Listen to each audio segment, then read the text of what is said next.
time, you have been observing the folks that you rescued from the realm of the Evandeth.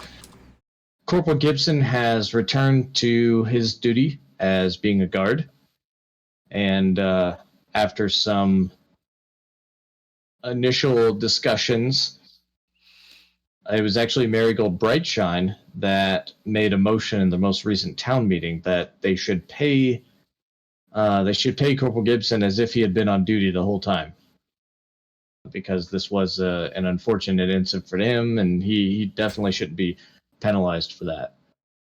And it was in the line of duty that he was killed by the assassin. So, or rather, captured by the assassin. And so that's kind of a nice thing. Griselda was not as into that resolution, nor was Sergeant Haj Yoram, who, kind of lamented the impact it would have on his budget to suddenly throw, 10 days and 10 days of money. So Corporal Gibson, he seems to be doing well, but otherwise he's taken kind of a stance of he doesn't want to do any adventuring. He's definitely higher in kind of a power level since leaving. He's not your average guard anymore, but he has no interest in doing anything but guarding the town. And specifically, he does not like the idea of the tower being there at all, and with its capabilities. Scylla Scalesweep has gone back to fishing.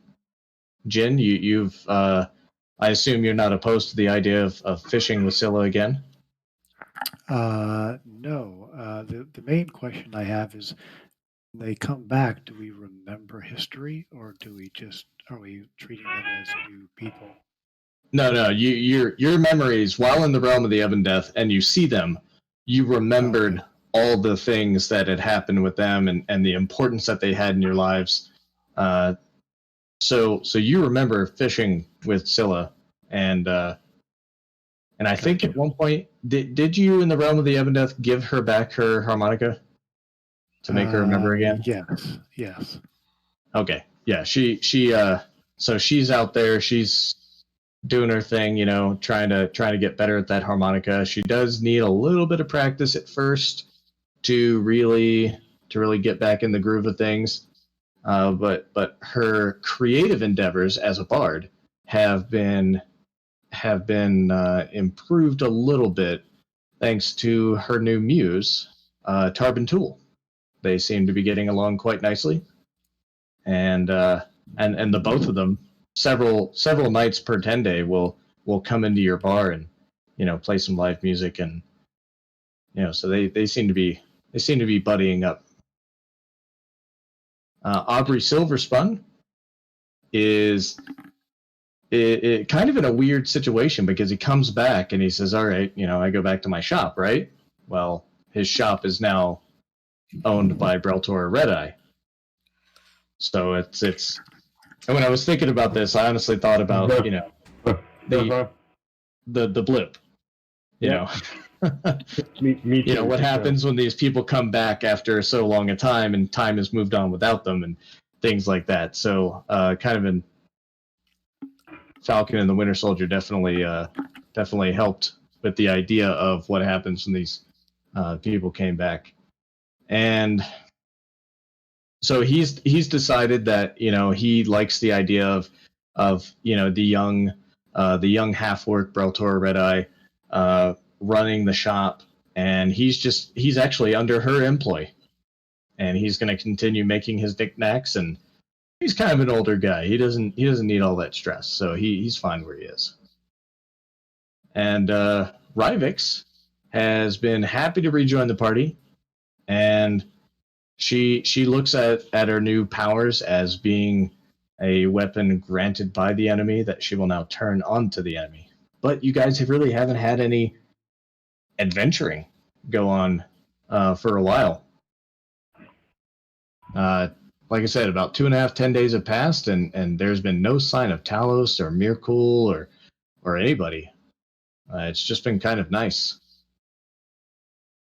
So let me pull this up here. If you guys look in the journal, do you see a section called Party HQ? Yes. And there's some entries under this. So there's an entry for the smithy. There's an entry for the magical enchanter, because enough time has passed that you guys that these rooms have been built. They are done. Excellent.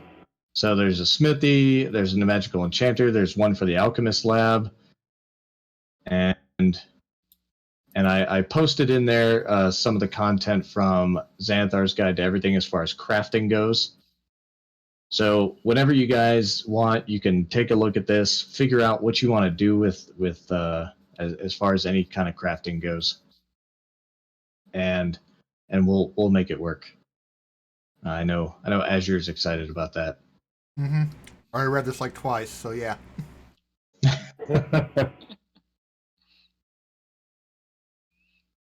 All right. Well, that's I'm leaving it up to the crafters.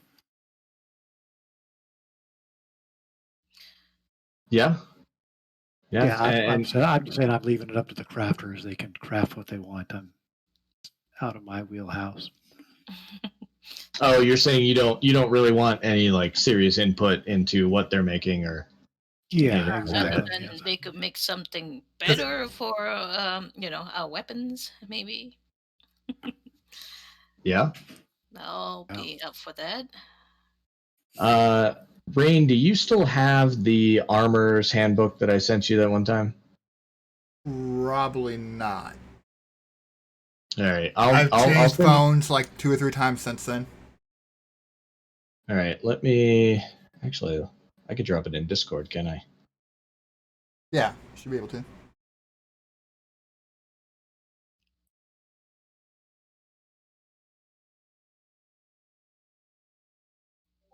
There you go.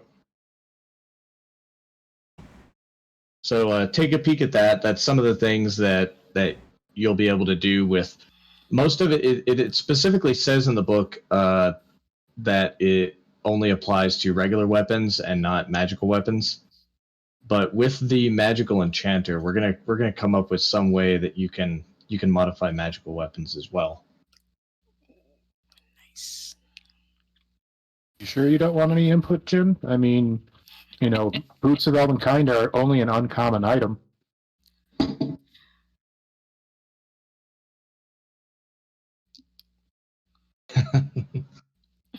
They're a crutch. How about the Says the magic? guy with the Or a boots of walker. Elvenkind. Well, or a walker is the case may be, right? Yeah, we have Yeah. upgrading equipment. So I think All right, so we'll you guys just pour over that, and we'll take some downtime when we can. And speaking of which, actually, the party hasn't been just sitting around for 10 days. They've not been idle during this much needed respite. So let's talk about what our characters have been doing during that time. And we'll start with Jin.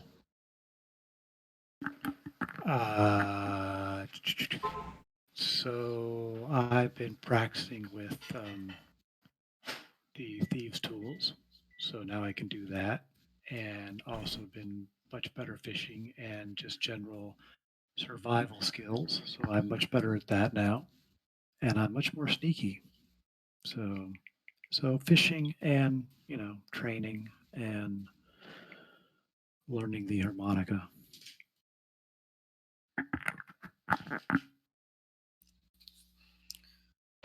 Yeah. All right. And okay.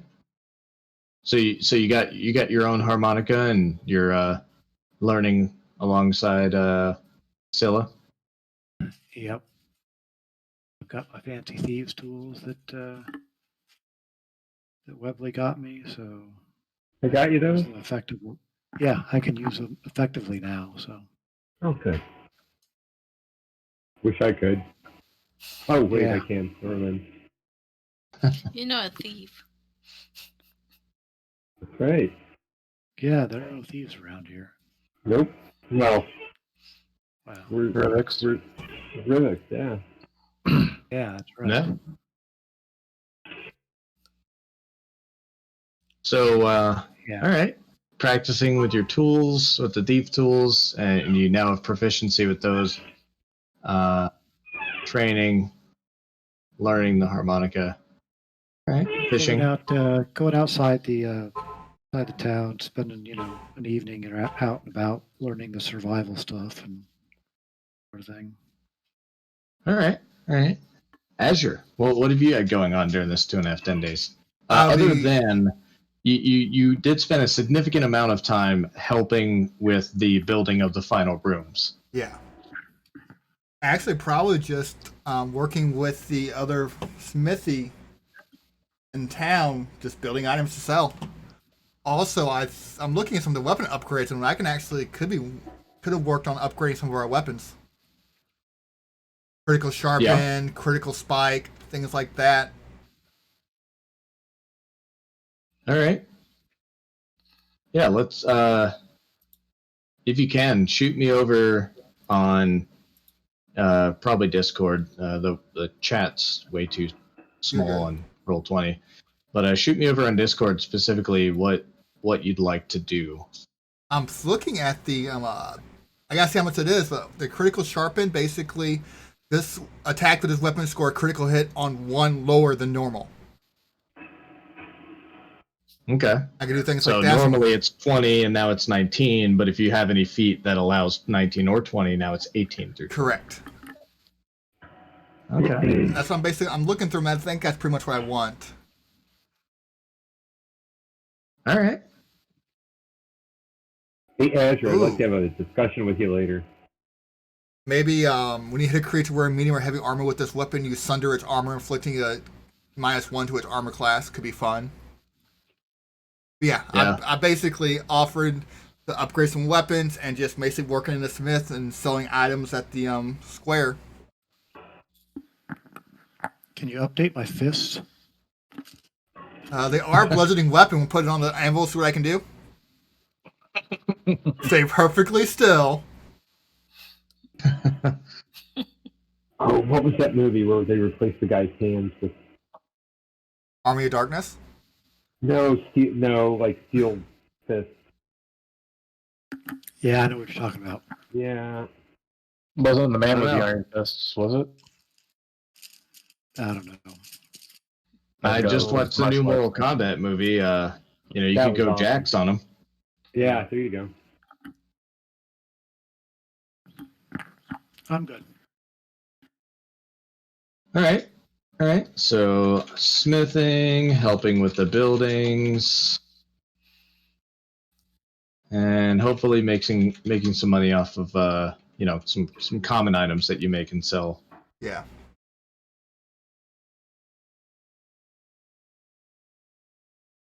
All right. Webley, what have you been doing for 2.5 10 days? Oh, for 2.5 10 days, sobering up, I guess. I think he's really going to focus on his true love, which is carousing. He's going to, there's not too many bars, but he's going to go out and hang out and kind of have a good time. He's not going to really spend a whole lot of, this training and stuff like that. We do enough training out in the field. I feel that I should just chill out and relax. Okay. Yeah. Have your ear to the ground. No, I'm just Yeah. drinking. I try and make it back Okay. before Sunday Sure. or sunrise, but other than that, Yeah. All right. Let's make some we'll say after a work week. So we'll say you've had roughly 3 work weeks of carousing. okay. Let's make some carousing checks. So according to Xanthar's guide, after a work week of carousing, a character stands to make contacts within the selected social class. The character makes a charisma persuasion check. So you're going to make a persuasion check using the carousing table. And I'll go ahead and post the carousing table in here. Okay. So a persuasion check, you said? Yep, you're gonna make 3 of them. Okay. There's one. Ooh. There's 2. Jesus. There we go. All right. So that's a total of Everybody likes me. 5. that's gonna make 3 plus 3 plus 15 would make 1. So that is 7. And I'm gonna go ahead and give you 8 for the nat 20 there. Oh, thank you. Okay. Yeah. All right. Yeah. Groovy. Right. And you mentioned drinking. Speaking of the bar, Adabra has continued to work in the bar, and Fairvax, she's very excited during this time because she brings to you. She says, "Hey, now at the Alchemist Lab, I've been finally able to work some of my skills on the items and ingredients that you've been bringing to me. The Kraken blood and different stuff that you guys have been able to bring to her." And so she is able to. She says, "This took a lot of time, and you were kind of there for some of it, but a lot of it was over your skill head." Mm-hmm. So she's able to provide to you a potion of speed Nice. and a potion of vitality. I don't know if I have magic That's item for use cards in the- for those. That's both are for use in the bedroom. Yeah, I was Vitality, Viagra. Yeah, whatever. So how much money do you want to throw at upgrades? 'Cause I see a couple of them that would be really, really fucking nice.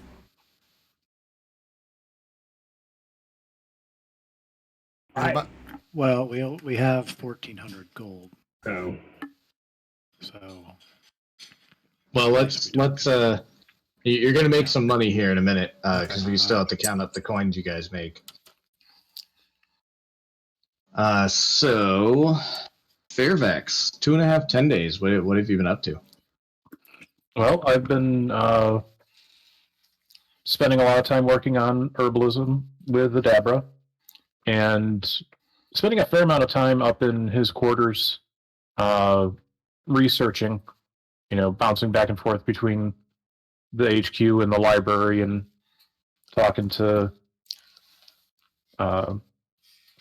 Galileo and at the tower. And he's, kind of taken a different tact on his sorcery studies as a result. The, close calls with death on the boat and in the Ebon really affected him. So he got communing with his patron a bit more and found a different path. Okay, all right. And let's see. So mainly it was alchemy stuff, studying with Galio. You did a lot more with your patron, and let's see. Speaking of alchemy stuff, we have a little section here. So we were at still 6 weeks needed. So let's see. So 6 weeks, 12 gold per week.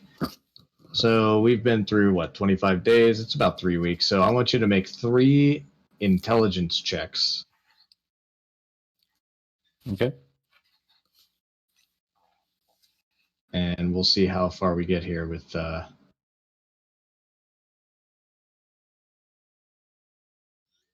Okay, so that's 1 week for the first roll.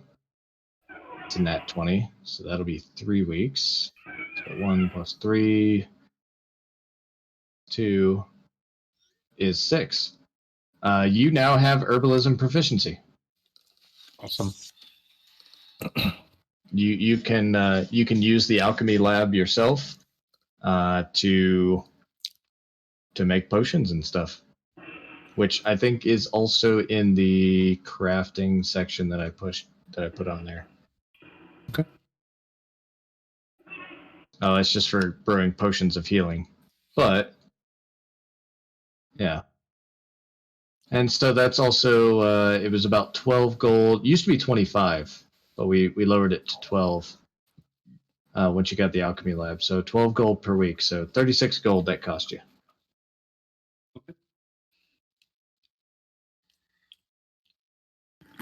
I will take it off party gold.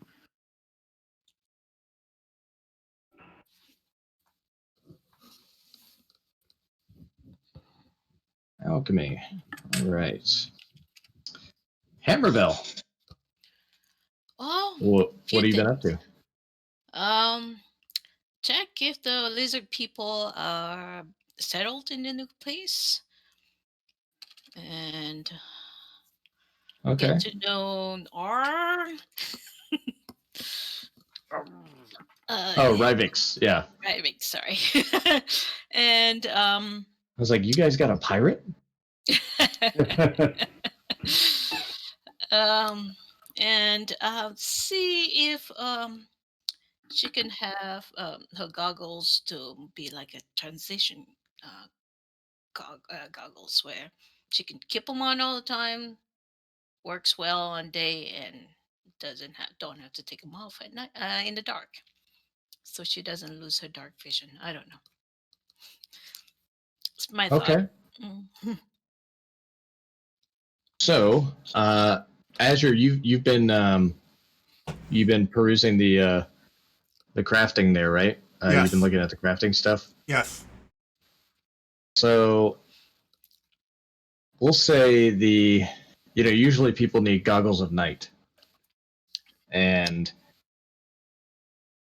that's not the case with Hammerbell. She needs the opposite. She needs goggles of day. So let's see here. I do actually have price for goggles of night.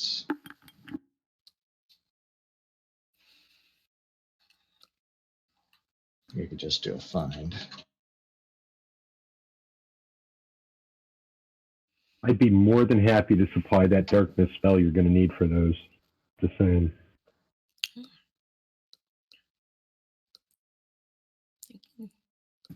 Maybe she needs a daylight spell. I don't know. How does that work? Oh, goggles of night cost 1,500. Oof. So, based on that, now let's look at the crafting rules. No, Bill is not very well off. And they are uncommon.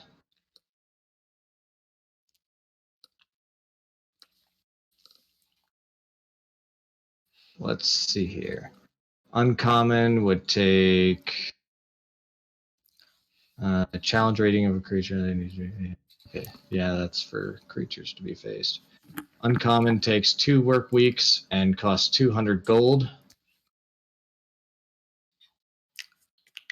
So we'll say, is there a check that you have on your character sheet, Azure, for crafting? The tool proficiency is the only thing I can think of. Yeah, efficiency, yeah. Give me one. Or maybe a religion check because it's part of my religion. Yeah, give me a smithing check, and let's see. With guidance, right? So you can do it. It says here you can do it in half the normal time.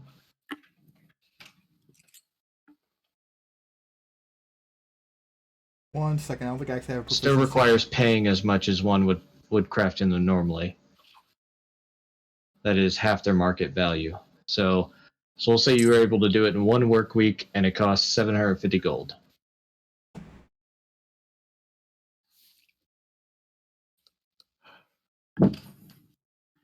All right, I can take that off the party gold. Oh wait, that's the selling cost is 1,500. So crafting time and cost is 200. So it's only going to cost you 1 work week and 100 gold. Yay. So basically, you just made her a fancy pair of Ray-Bans, right? Oh yeah. Yeah. Yeah, But, you know, and something she doesn't have to, take off if she doesn't need to when she goes in the dark. And, no? yeah, they're transitions, like you said. Transition. Yep. Great. You invented transition lensing. You guys can actually just retire and sell those all over the place. Not really. Don't do that. What should I call this? We'll call them goggles of day Goggles a day. or goggles of daylight or something. I like transition goggles. I don't know. Or transition goggles. Yeah. There you go. The cursed ones are like the change your character's sex. Like the, Different transition entirely. I wish for transition goggles. Those wish spells. Dang.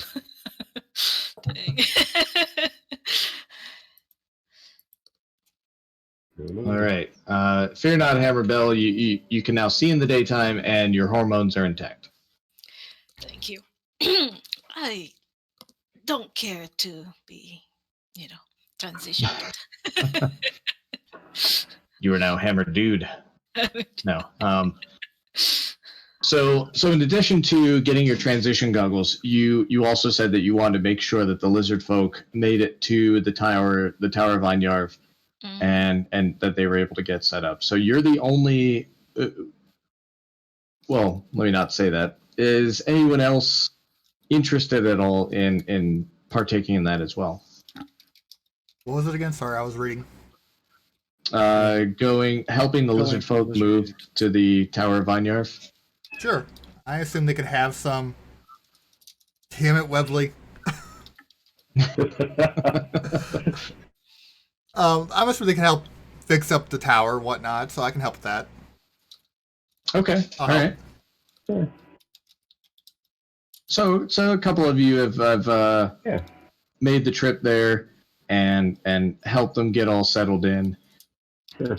And they're proud people. They definitely don't want to keep you from anything and keep you under their basically employ and for all that. So before the place is 100% fixed up, they do kind of wish you well and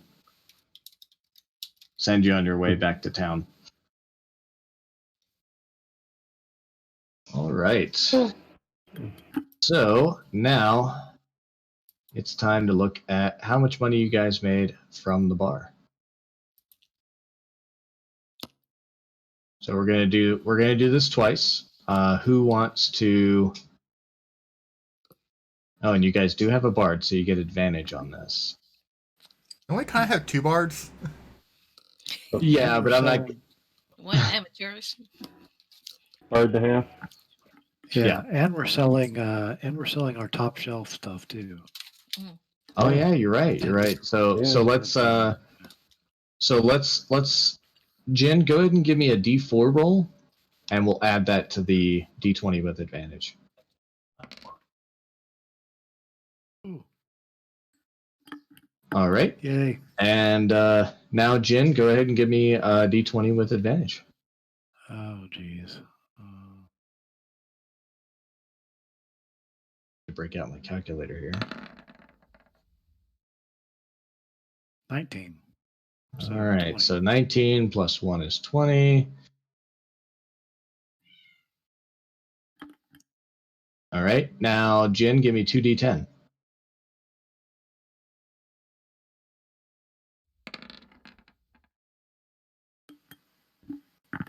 All right. So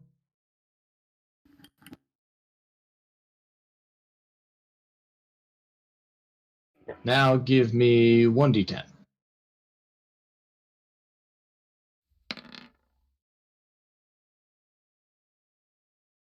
All right. So that is 160 gold that you guys made in the first 10 day. And we'll just go ahead and double it. So 320 gold from the bar during that time. Money from Guys, selling I think items we're for the onto smithy. something. So, selling items from the smithy.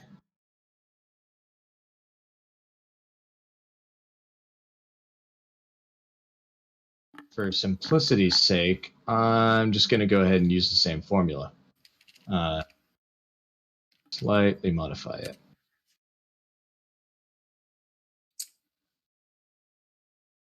All right, Azure, give me a D20 roll.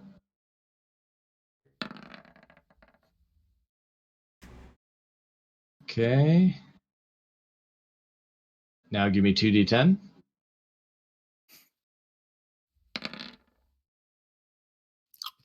Good job. Now give Still me have 1d10.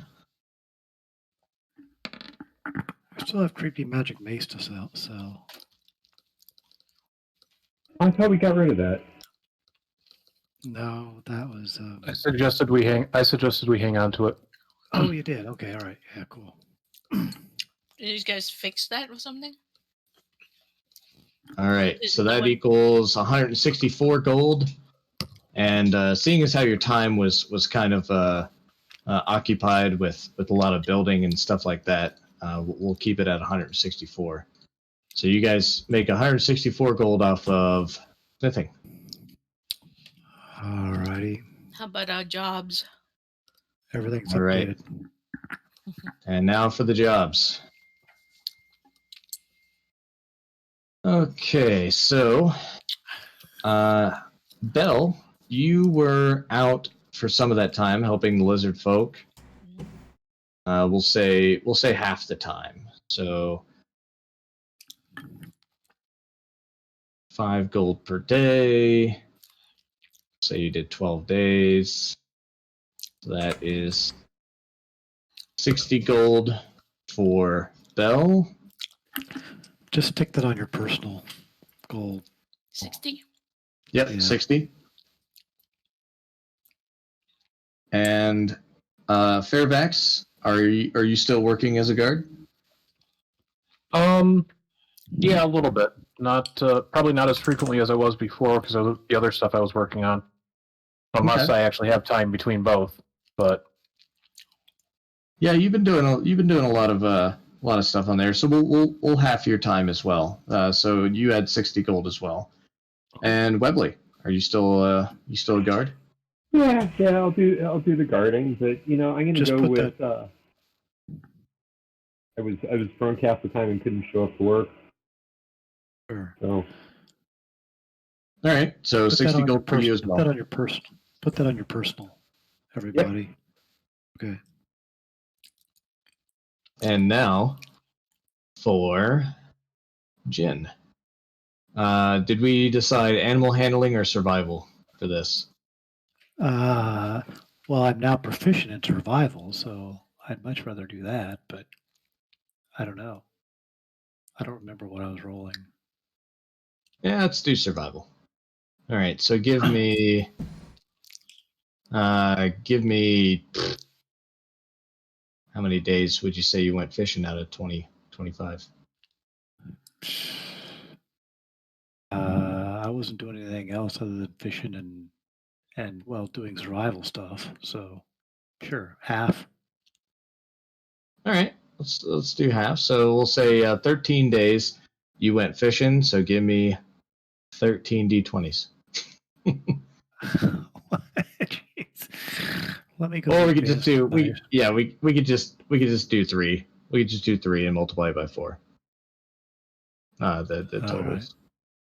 So it'll add the 13d20, won't it? For you? Oh, like that. All right. So let's see. So that is 6 gold plus 4 gold. So that's 10 plus. I'll give you 8. So 18 gold times 4. 72. Yep, 72. You Alrighty. pull 72 gold. Oh, better than guarding. Dang. Yeah. Guarding is a little bit more thankless, but, you know. Yeah.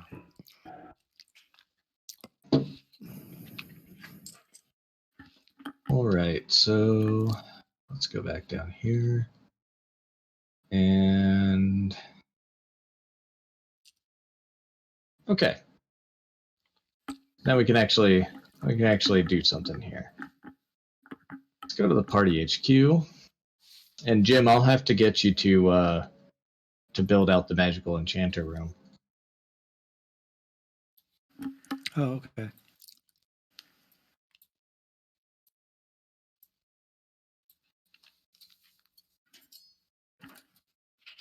All right, so this is the scene here.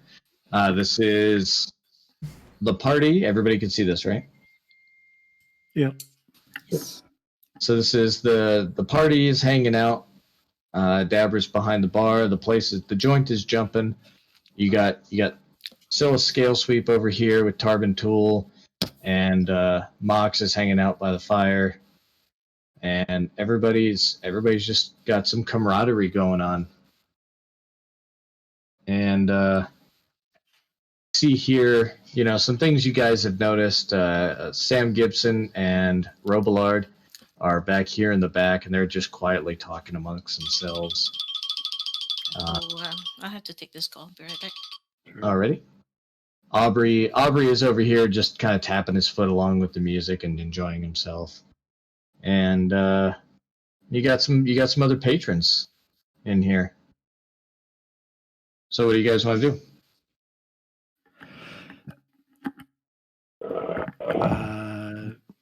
Put on the helm of Creepy Eyes.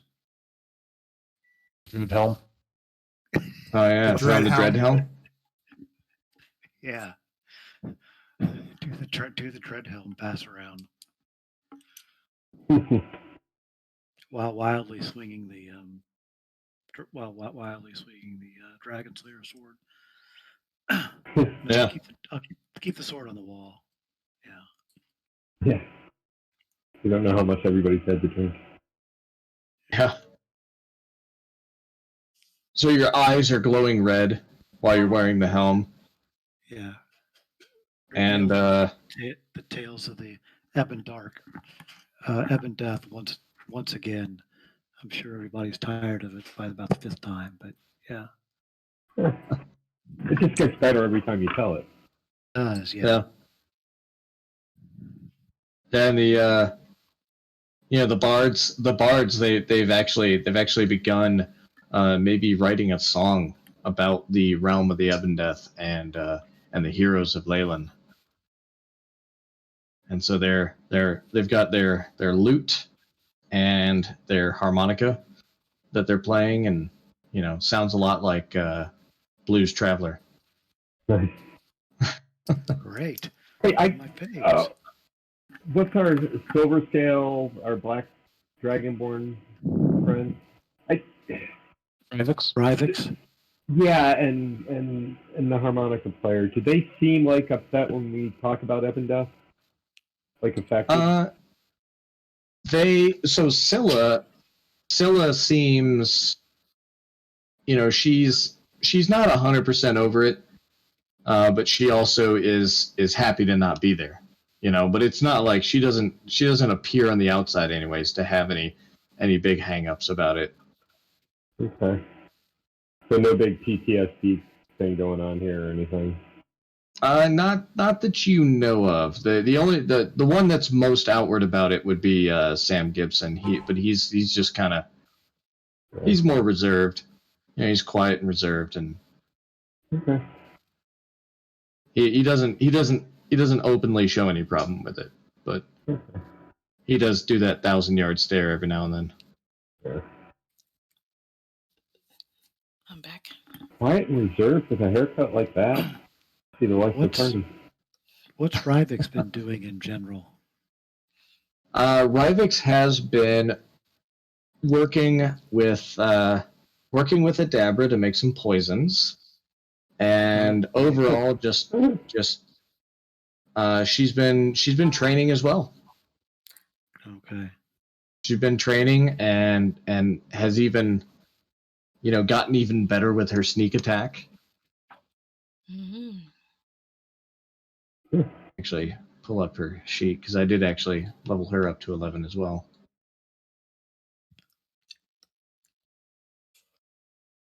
Yeah, she's gotten pretty good with the sneak attack, and you guys notice some stuff, and these powers that she has aren't the same as, she was more of a just traditional stabby rogue, but now she's got these different powers from the realm of the Ebondeath that she was shown, and again, she seems to be adjusting to them well. She doesn't seem like, she's not making any phantoms or specters out of anybody, Oh, So thank I Oh don't. God. Yeah. I'd start worrying if somebody did that on a regular basis. I was gonna say this is like our Oh. second went from regular stabby rogue to something fucking weird. Yeah. What kind of abilities has she demonstrated? Curious. Well, I mean, you guys really haven't seen her fight all that much since leaving the realm of the Ebondeath, because nothing's really taken hold. She hasn't. She spends a lot of time in her room Mhm. and making poisons and stuff, and it seems like she just wants to be stronger because she never wants to be put in that situation again, where she can't overcome something. And no matter how many times anybody might tell her, hey, that wasn't totally your fault, that's not that. We don't even know for sure that that's something that you could have avoided by being stronger. It does not deter her. She's always asking either Jin or Hammerbell or any of you guys really to train, and in combat while training. You've seen her, use the breath weapon a couple of times. She's got that acid breath. You've seen her use. Let's see. You've seen that she's really really nimble and great with her dual daggers.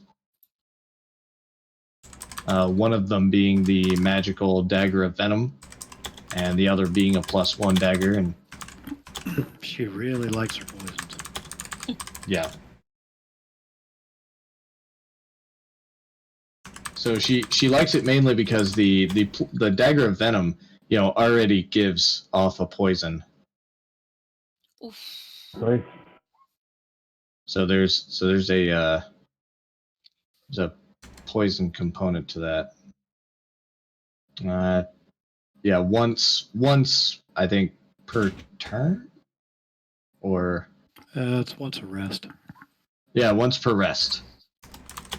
or once per day or something. Yeah.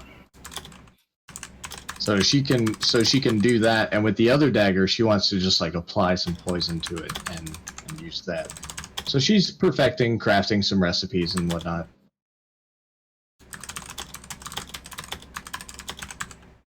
And she has expressed many times her want to get back to normal. She recalls you guys fighting the White Dragon Cryovane, and she recalls fighting off some of the threats of Talos and of Mirkul.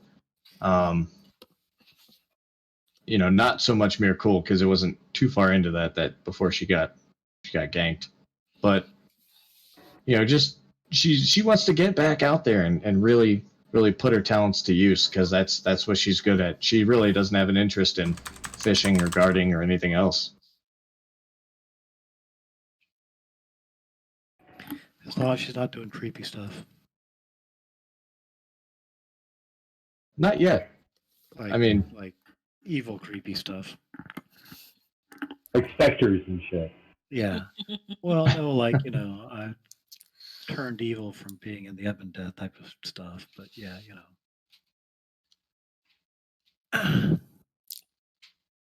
So anyway, we can actually check. Yeah, I don't know. Not really. We just observe. There's I the mean, not- detect evil spell. So, but nothing has come through the dimension door thingy that we have set up. No, I think we shut that down afterwards, Okay. Yep. or yep. at least I think that was part of the plan, was to set it up and then basically deactivate it. So you guys actually, before leaving Thalavar's tower, you watched Galio and Robillard shut it all down and cut it off. And so to your knowledge, it hasn't been opened again. Though since then, and this is something that you've noticed, Fairfax, Galio has been a little bit more secluded Oh no. lately and doesn't really come out of the tower very much. The times that you have visited him, he doesn't seem like he's doing anything nefarious, but he's kind of going dark on you. He's not being as forthcoming with progress or knowledge or anything like that. Okay. Well, try to keep in contact with him and make sure that Robillard isn't somehow helping him along in that direction. Okay, I mean, Robillard's here in the bar if you want to talk to him.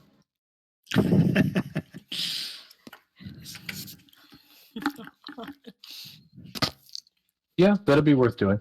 Trying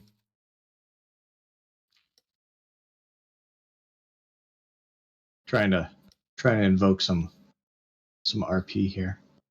Yeah. Like pulling teeth sometimes, is it? Yeah, it's okay. Azure's talking to his owl in the smithy. Go ahead and party all you guys want. I'm not weird and awkward or anything. All right. Hey, where's Azure? Uh-oh. Trouble. Where's Azure? He says, walking around with two mugs of ale. Azure! Yeah, just what we need. Drunken forging. Azure. It's more than they don't get drunk. You don't get drunk, do you? You can't get drunk. Of course he would do that. Like a beer in one hand, keep hammering with the other. There you go. Because Azure can actually do that. I just realized Azure can do it. Okay. Yeah. This is a power fantasy. So, I mean, one thing that we need to check out too is this Necromancer Journal thing, because that was, taking possession of the artifact from Leyland should be child's play. So we need to figure out what that is all about.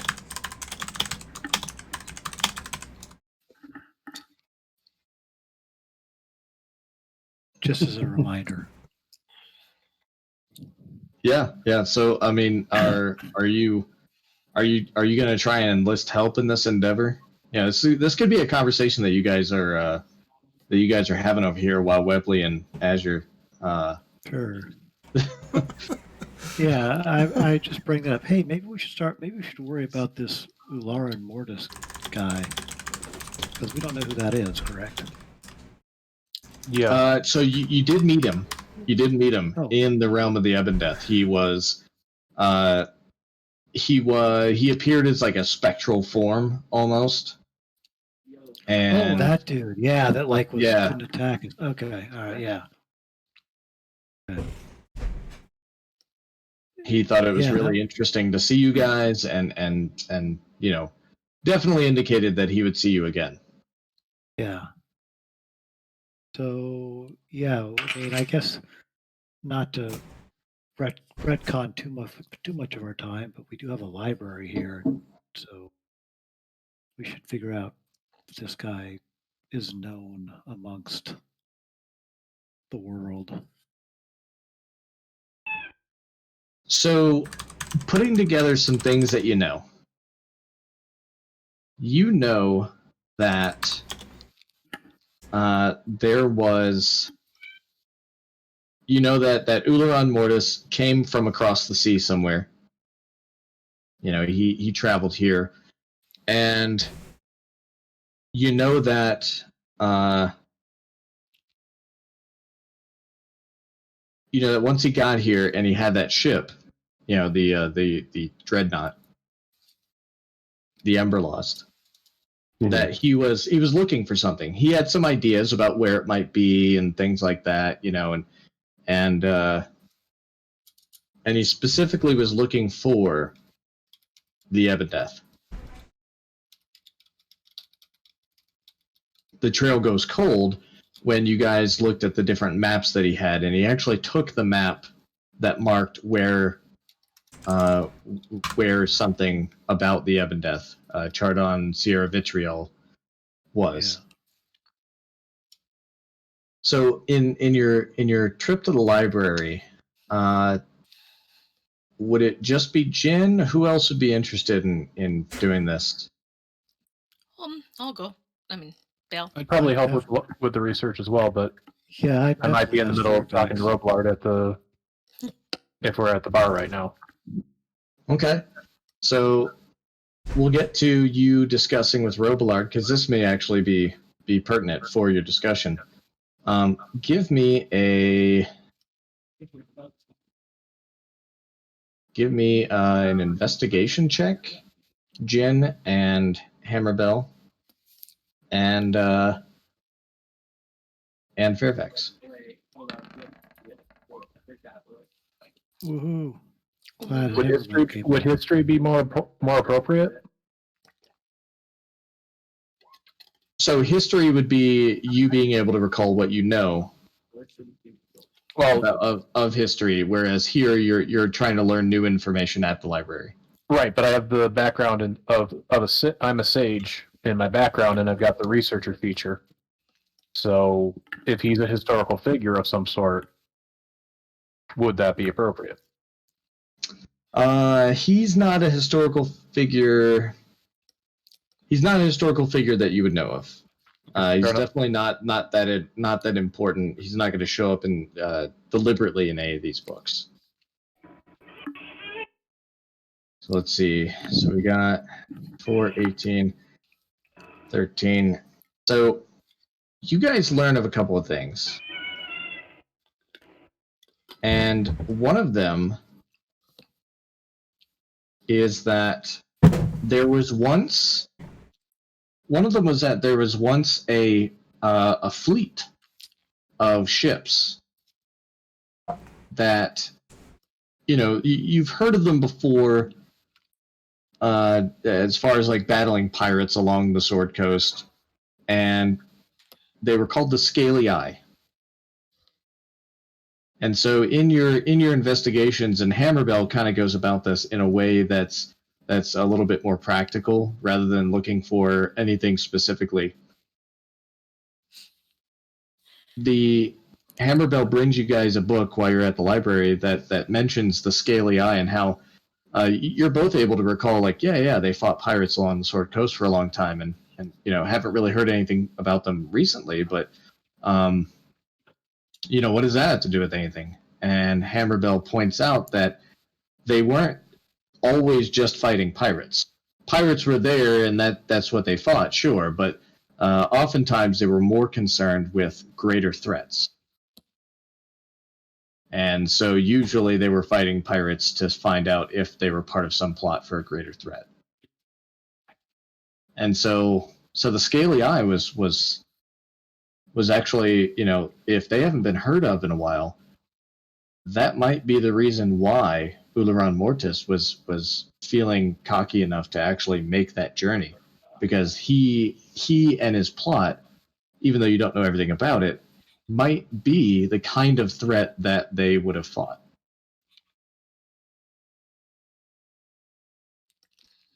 Alrighty. And so you now have this mystery of like what is, do we know more about the Scaly Eye? What would happen to them?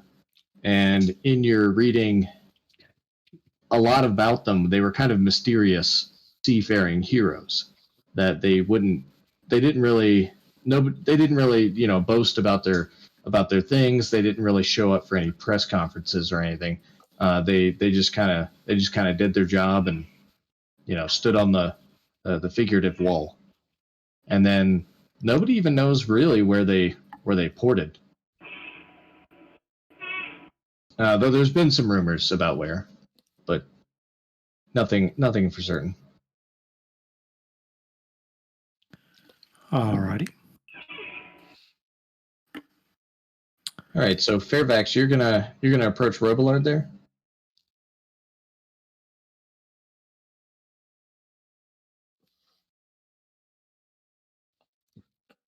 Be on mute. Yeah, sorry about that. As you walk up to the wall, you see Sam Gibson's kind of, he's kind of elbows on the table, very hush hush, talking with Robillard. And as you approach, and he kind of sees you, he leans back in his chair as if to say, "Hey, let's continue this conversation another time." But is welcoming you to the table, and he says, one of my saviors, please, Fairvex, sit with us.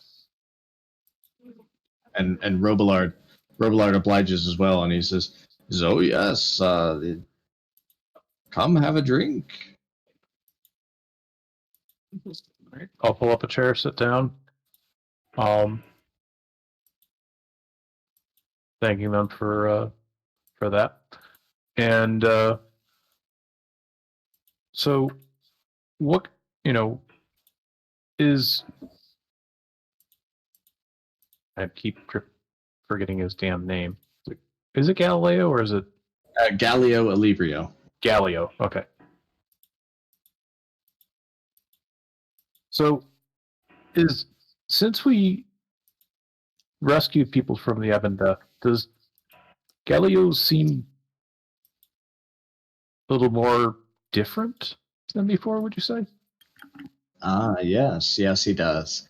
It appears he is up to something, but I think, I'm not too worried about it, but I think that perhaps it is just he's made a discovery and he doesn't know how to quantify it. I often wonder if Galileo is feels emasculated by my significant capabilities and doesn't want to try and go this one on his own, run on his own steam. Yeah, I think he's he may be feeling a little self-conscious. But he's definitely found something. Interesting. Okay. Has he spoken to you with you about anything that might hint towards what that discovery could be? He has been excessively guarded as of late. I don't know, and this is where Sam jumps in, and he kind of leans forward again, and he says, "It's got to be something with that tower. We have to make sure he doesn't open it."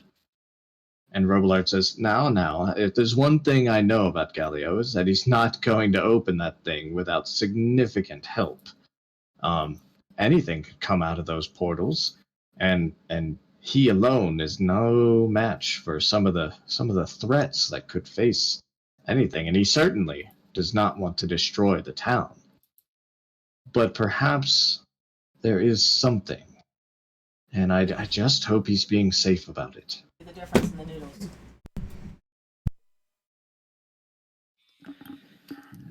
Yeah, I hope so. As do I. But I think we should try to reach out to him and make sure that something else isn't troubling him beyond the deep research that he's involved in. Well, how do you suggest we do that, Fairvex?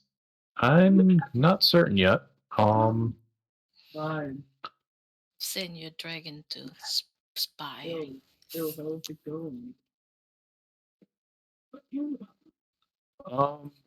Let's see here.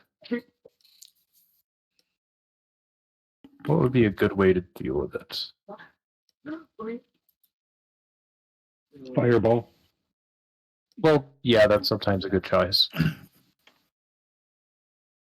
Well, we worked with him quite a bit to get that set up. So, were there any other things besides the portal research that he was sort of focused on that we could sort of, possibly even distract him away from, and that way get him, but basically inquire about that in such a way that it then makes him, hopefully blurt out what he's been working on? Well, perhaps the mystery lies in the details. You worked a lot with him before I showed up, and it seemed like he had most things figured out by the time I had started helping him. Perhaps if we put our heads together, we could find the missing piece of information that neither one of us know, and then that would give us the clue. All right, let's see if we can do that. All right. So I'm going to say that the two of you are kind of conferring over the details. What it was like in the early stages of putting up the beacon, and Robillard is more familiar with the actual portal itself, and so and Corporal Gibson just goes about drinking because very quickly you start talking over his head arcana-wise, like he's just out of his depth there, and so he just starts drinking more, and every now and then just kind of looks at both of you incredulously and just shakes his head and goes back to drinking, and he's playing this card game with himself. But definitely interested in listening in. He doesn't look bored or like you had interrupted anything. He wants to learn as much as possible, but he just doesn't know what he doesn't know yet. Right. And so while you guys are discussing, give me a perception check. Okay. Perception. Terrible. All right.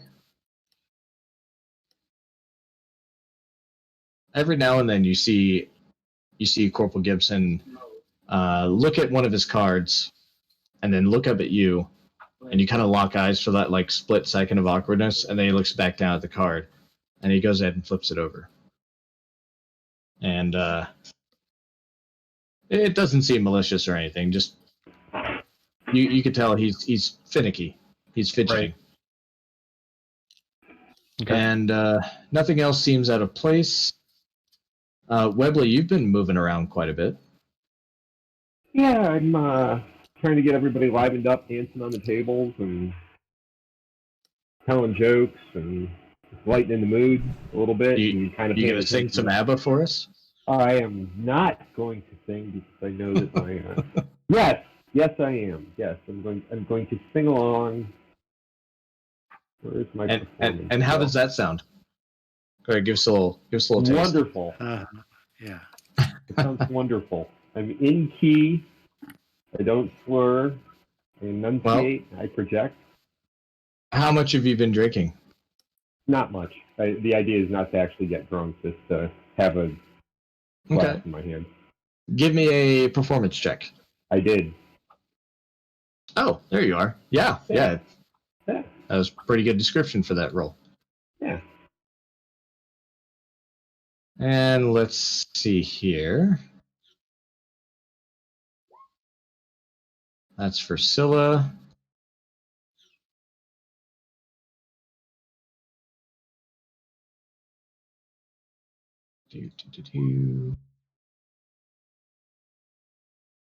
And Tarbin's the weakest link. He's out of practice a little bit. Yeah. He's trying a few new things, maybe a few key changes, and he's kind of tuning his lute. Is that a lute or a lyre that I see in his? Lyre looks like a harp. Oh yeah. Yeah. Okay. Just Yeah, he's gone to his B-side stuff. Nobody wants to hear it. Just stick with his, just stick with the hits. his top 4. Yeah. Yeah. All right. Just trying to liven the Eh. mood. And before we get to the girls' night out we have going on over here, Azure, Yes. what are you up to over there? Actually, I was reading most of the book for the upgrades for weapons and shit like that, so I guess my character is literally working on upgrades for weapons. All right. He does thank Webley for bringing over a beer for him, some holy water. Give me a religion check. Okay.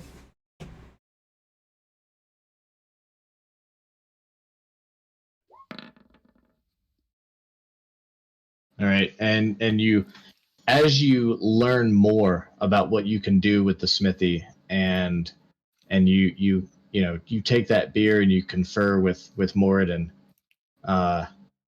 you feel confident in your abilities. Okay. And Jin and Hammerbell, you guys are hanging out with Rivix.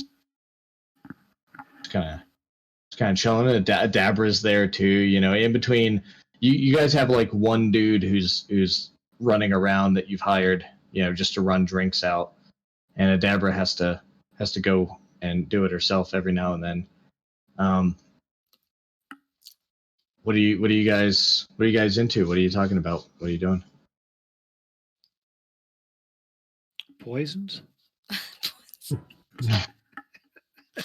And the various mushrooms in the swamp that could be picked. Yeah. Yeah, where's the best place to get all the good stuff? Yeah, just enjoying Webley's performance much. But making fun of him behind his back. Of course. The normal stuff. Does All right. Ryby use range weapons? She does Just not. daggers. She doesn't. Yeah. Just daggers. If it's shadowy enough in here, I can port beers to table. Surprise me. Wearing the helmet.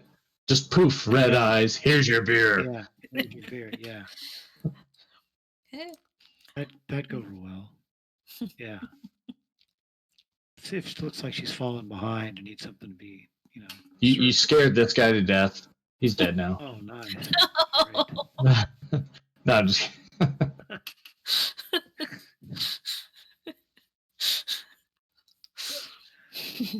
No, I don't know about the Fairfax information. Otherwise, I'd probably be spying on the dude. But otherwise, I'm just chilling.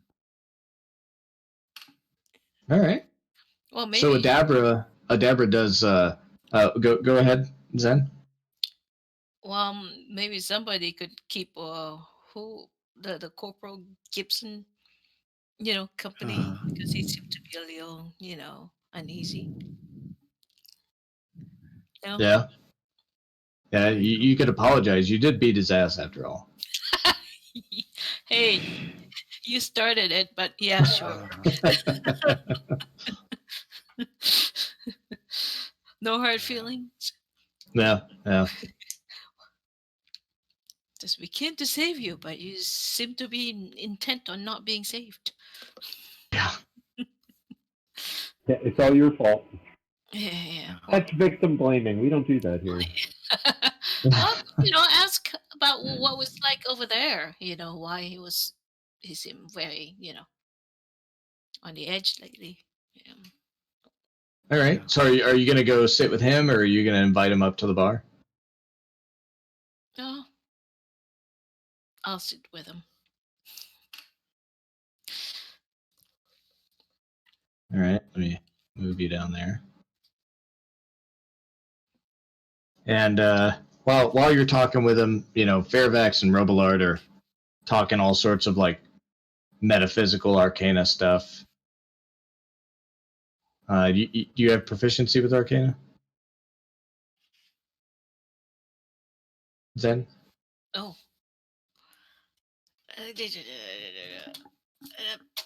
Mm, No. Okay. I didn't think so, but I didn't want to be sure.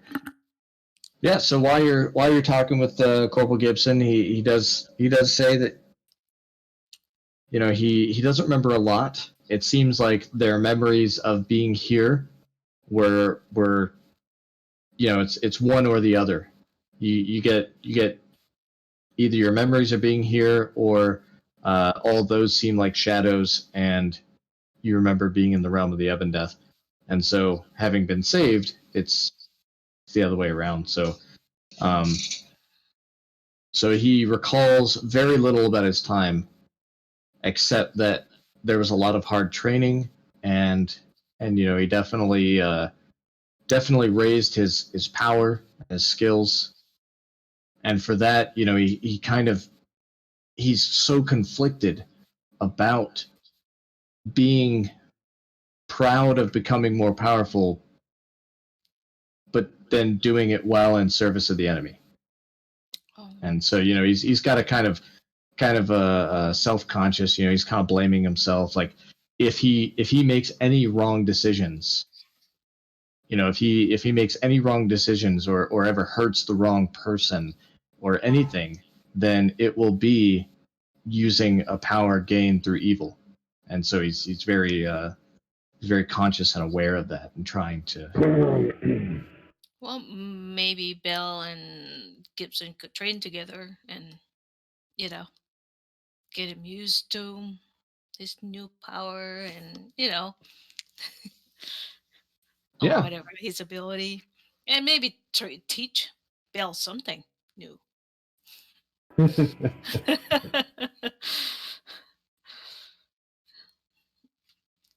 And maybe Yeah. beat each other up again.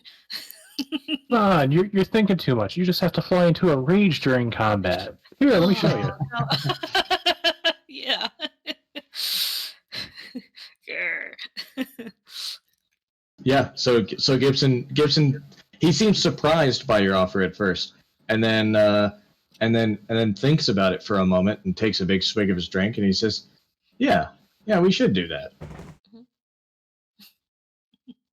And so over here at the bar, Adabra reminds Jin.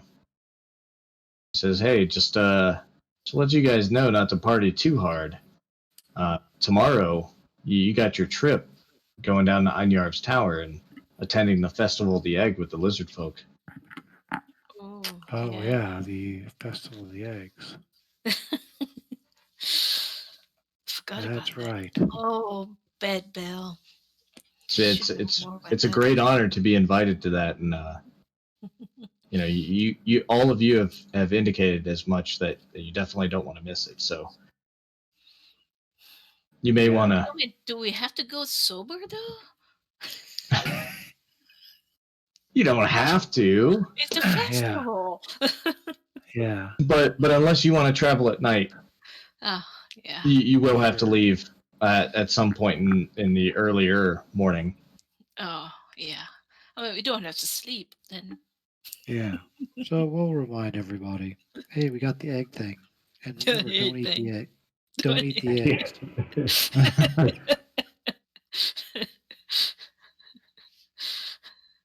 All right, and Should we take gifts? How does that work?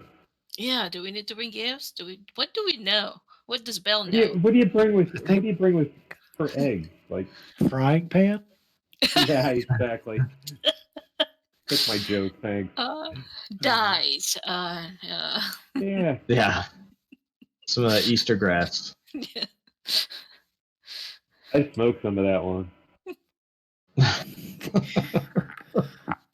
No comment. Explains a lot, doesn't it? So so Jen, you want to go around and remind everybody of Yeah. of your party's responsibilities. Who are you going to go over to first? I will go over to Webley because he seems to be exciting. Hey, we got the egg thing in the morning. Oh yeah, that sounds like Yeah, fun. yeah, I'm right there with Do we you. have any idea what we're supposed to be doing there? Sacrificing a virgin or bringing a bottle of wine? Yeah, Like, yeah, we'll bring a bottle of wine. Just yeah, don't eat the eggs. don't eat the eggs. Yeah, Yeah. I use that joke. I use that joke on everybody. It gets old quickly, I'm sure. Yeah. As far as Hammerbell has told you guys, as far as what her knowledge of the Festival of the Egg is, it is essentially, it's just celebrating the first eggs that have been laid by some females in the tribe. So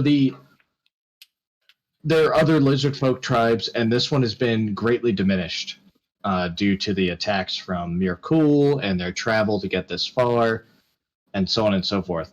And so another lizard folk tribe from far away that they've been in contact with, that Chief Hussein has basically kind of a message, almost a sending stone kind of capability with them. They have a caravan of folks coming down to kind of diversify the gene pool, as it were. Mhm. And so this is a celebration of the tribe growing and becoming stronger. It's not going to be a big lizard orgy, All right, so great. no worries there. But it is customary to. It's not very customary to have outsiders there at all. So as far as what would be customary for outsiders attending, there's not really a precedence that you know of. So as far as just bring some Purplefoot and your charming selves and Webley. He beat me to it. Damn it. I'm the most statistically, I'm the most charming of any of us. Mechanically. That is true. Lies, damn lies, and statistics there. Yep. Uh-huh. Out of any group of friends, if any of them ever says statistically I'm the most charming, they're usually the least charming. Least charming, yeah. Statistically. Yeah, after I make the rounds, reminding everybody I don't have any reason to be up. All right, give me a perception check, Jen. I have a 16 passive. So is anyone gonna comment on the wraith outside out of curiosity? Yeah, I haven't commented on that yet, but Wait a minute. You guys can see that? Yeah. Yes. well, yeah, there's no dynamic lighting on this. Yeah. I've been wondering what this much was, but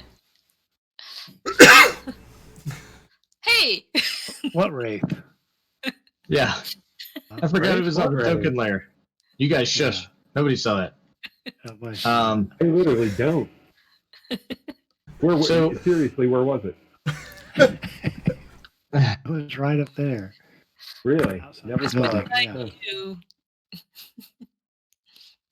So, Jin, as you remind Webley, and you guys have that very short discussion, and then as you make it up here, when you look at Fairvax and Robillard, you notice that Aubrey leans his chair a little bit forward, and just acts as inconspicuously as possible.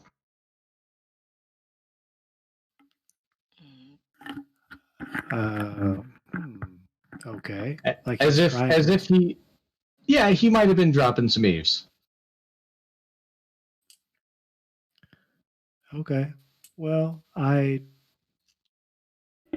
whisper into each of their ear about the egg thing, so I don't want them knowing we're off tomorrow to the egg thing. Okay. So when you say each of them, you mean Fairvax and Hammerbell? Yeah, and Hammerbell. Okay. So yeah, so you come over here and you kind of, hey guys, what's up? Hey, and keep an eye on Aubrey over there. He seems to be very interested in this combo. And Fairvax, you almost, not that you really see Aubrey as somebody who's a threat, but you also don't want to indicate to Robillard that Aubrey had been possibly eavesdropping. Right. Because I mean, as far as you know, the guy's a gem. He's just a super nice guy, and Wraith in You know, disguise or anything. Mhm. so the two of you are reminded, and that leaves Azure. So you circle around and go over to the smithy. Yeah, I'll bring him another beer. All right. Holy water. Oh, and one for the we know you got your new toys going on here, but don't make a long night of it. We got the egg thing in the morning. Understood. Just kind of give a nod and go back to work. Yeah. All right. Yep. So you guys, the night winds down. The night winds down, and we'll say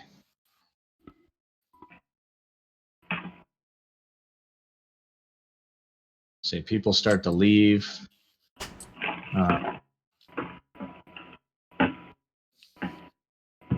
Eventually, your bards go home, and Robillard and Sam, they eventually go home as well, and Aubrey sticks around, pretty much leaving when the bards do. He was really enjoying that music.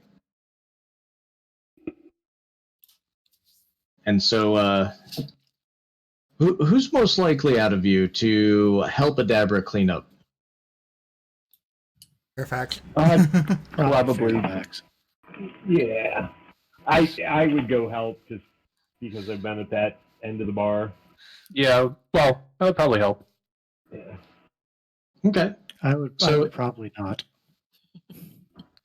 So Beneath you, is that what you're saying? Azure's still there in the smithy. He's kind of oblivious to this, and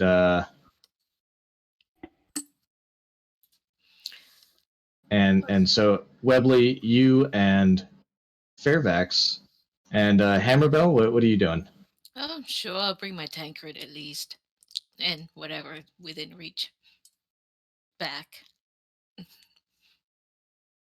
Mage Back, hand's really handy. back to the bar to help clean up. Sure. All right. Yeah. So while How you many- guys are doing this,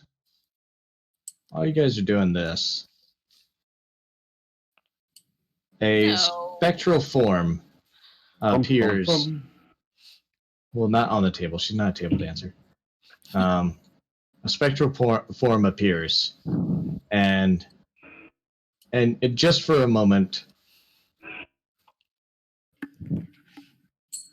and it's almost as if she's surprised that she is visible. Because once she sees you guys look at her, she then realizes that she's visible to you, and goes invisible again. She. She appears as a kind of a dark-skinned warrior woman is the best way to describe it.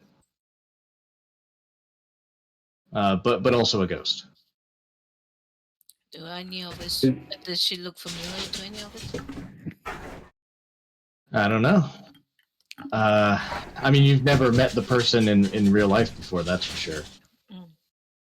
How ancient does the armor look that she's wearing? That is a good question. Give me a history check. Oh, fuck, really? I can try helping on that. Yep. And Both of you give me check history. too. Woohoo!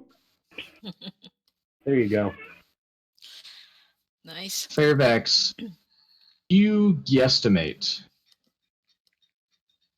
That the armor is about between 100 and 200 years old. Okay, I'll relay that. Does she look human? You may have said that and I missed it. Warrior woman, dark skin. Yeah, she looked human. Okay.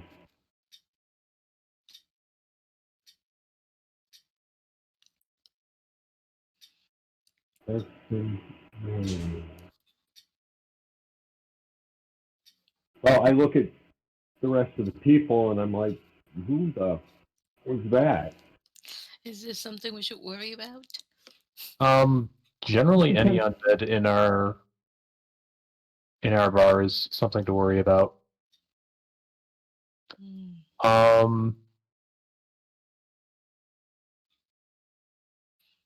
I really don't have much that I can do against them. Yep. She's obviously not coming directly for us this minute. You said she was started off about here and was heading in this general direction? Well, she started off on the She just table. blinked in and blinked. Yeah, she just kind of blinked in over by Rivix's room, and then Okay. and then just kind of blinked out again.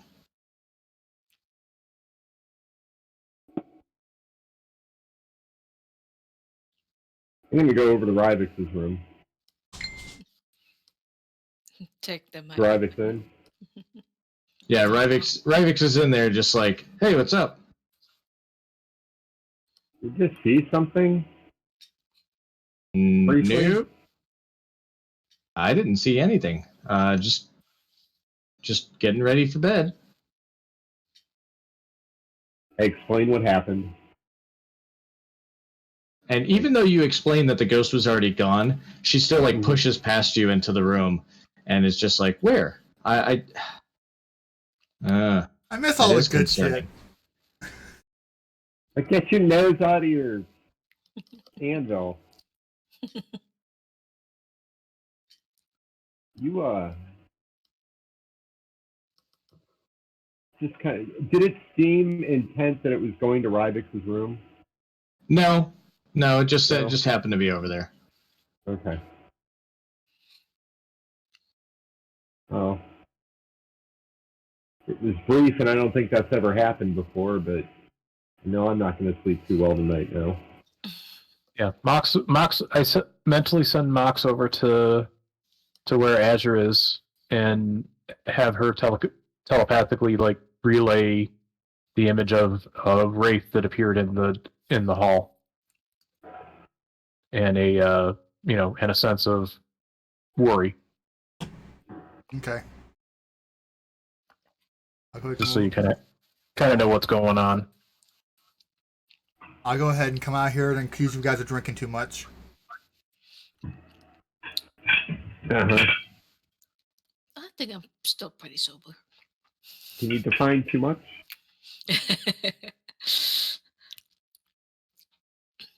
Is it ever too much? Too much is never enough.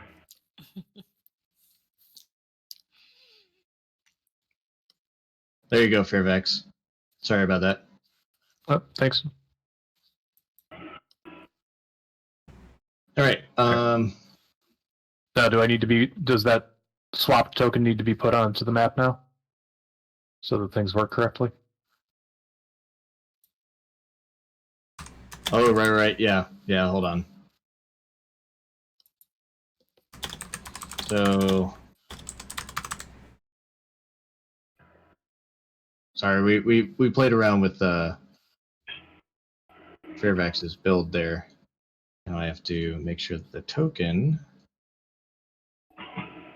represents out of character, just so people know. I switched from Draconic Bloodline to Divine Soul Sorcerer, so did a respec. Oh. What does it give you? Okay. Divine Soul Sorcerer is amazing. Oh.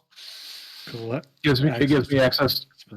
Yeah, primarily access to cleric spells, and then once I hit 6th level in it, I actually can use my sorcery points to reroll healing. Cool. All right. Yep. You should be all good now. Okay, thank you. And Although we'll it's go still ahead and- showing the same stats from the old character.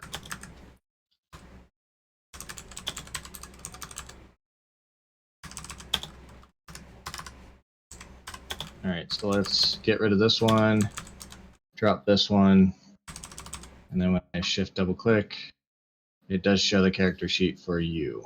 I think you'll just have to reset the hit points. Okay. I'm not sure why it's why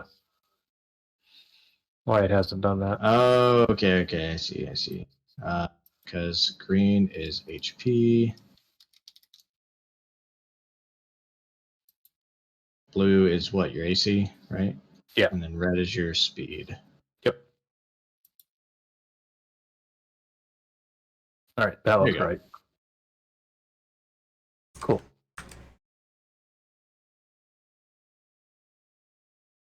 All right. So it's the end of the night. Adabra's like, all right. Hopefully we don't see any more ghosts. Yeah. She goes to her room. It's all cleaned up. You guys want to skip ahead to the next morning? I'm gonna let Princess Purplefoot Jin know what happened, just in case, Oh, okay. Yeah. before I head out. I'm All right. I'm completely asleep. Nah, I don't care. Thanks. All right. So Webley just like bangs on the door until she comes to the door. Bangs on the door and walks in. Luckily, I have no daggers under my pillow. Just in your eyes, right? Yeah. Uh-huh. So you shoot him. So, do we have like 300-400 gold I can spend real quick on upgrading weapons? You can have 100 of my gold. Can you do it instantly? According to this, it takes me a day. 1 work day. So we would have had time to upgrade some of the things. Yes. Yeah. So how many upgrades are we talking about here? I would like to mine Hammerbell. I have to do 2 days for Hammerbell because she has the bludgeoning and the sharpening. For at least mine and Webley's crit range increase. That costs 200 gold pieces total. 1 for me, 100 for me, 100 for him. I would probably do 300 gold pieces because Hammerbell's weapon is kind of dual bladed, isn't it? Kinda, or a hammer and A hammer and a blade. yeah. And Yeah. So it would technically. Azure, cost you're me using the rules from that Armorer's Handbook that I dropped in there. Weapon upgrades. Yep. Yeah. So the that was one thing we need to kind of talk about because the first thing in the Armorer's Handbook says that this is all for non-magical weapons, and to my knowledge, you guys all have magical weapons, right? That is true. So- my Except for sword my- is not technically magical. Oh, the rapier that you use. Yeah, because Okay, so- it's magical through my whatchamacallit. Okay. Yeah. So it's not a +1 rapier or anything. No, it's no, it's not. It's +1 when I bond with it. It's through and I can just unbond with it, make it a normal rapier. It's like my shield's not necessarily magical. It's the magic that It's through warlock magic that is right. that you get bonuses for it. Okay. Yeah. So like, for that rapier, you could definitely do the 100 gold and have it take a day. But for magical weapons, I'm going to just because magical weapons are already pretty good. Gotcha. I'm gonna have to quadruple the cost and the time. Okay, that's fine. Now, real quick. Find it real quick. Jen, you have a longbow, correct? It's a regular Yeah, +1. short bow. Short bow is regular +1, right? Or it's regular, nothing fancy. Yeah, just a regular short bow. Okay, I can get if you want to spend 100 on that, I can do the crit dice thing also, or crit range if you want it. I think your bow and Webley's rapier are the only ones I can do right now. Yeah, it's fine. I hardly ever use it, but sure. Yeah, for 100. Okay. I'll put a sighting pin on that one, and I will sharpen Webley's rapier. Thank you. Well, 20 can gold you do it to pieces. a bow? Yeah, sighting pin. Okay. Oh, so I see. Gotcha. All right.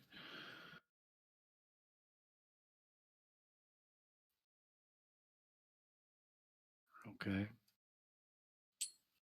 Well, there you go for you two. And like I said, it's going to cost a lot more money for Hammerbell and my hammer, so we won't worry about it. But for like 4,400, give or take, I can up the yeah, because quadruple, but up the damage dice for our weapons. Oof. For me and Hammerbells. For 1,000, I can up the hammer dice or the damage dice, or something called brutal. Whenever you roll the max number on your dice for your damage, roll it again and keep that in damage. Oh. Yeah, that is brutal. Yeah. She already had brutal critical on top of that. But that is that would cost, yeah.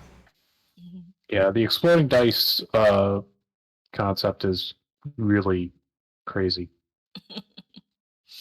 The you can Webley, so you know, you can go into your you can go Weapon into enough to crit range. change your crit range. Yeah. Yeah, what is it? Is it like 19, 20? Is it? Just out of curiosity, what would that be? 19-20? I just think you put in just 19. 19. That's what I tried actually. You know. Okay. Yeah. Then you gotta keep rolling until you get to critical, see if it actually works or not. But yeah, okay. So eventually I'm gonna need like, 4,000 gold pieces, 4,400 give or take, Sure. Well, anyway, yeah. For the info, Webley, as I slam the door in his face. Big thumbs up. Sleep well. Hmm. Yep, he rolls a 1 before he rolls a 19. Yeah, go figure. 2 ones. Damn it. You guys are There it just is. rocking. Whoa, we there it go. is. 19, There you 19 go. There's works. a 19. There's a Yep. Okay, it worked. There you guys go. A little extra money, and I was useful. Awesome. Yay. All right. So Webley and Jen are just fighting right now. Yeah. Yeah. Arrows and rapier, just blinding blind. speed. Just yeah. All right. So,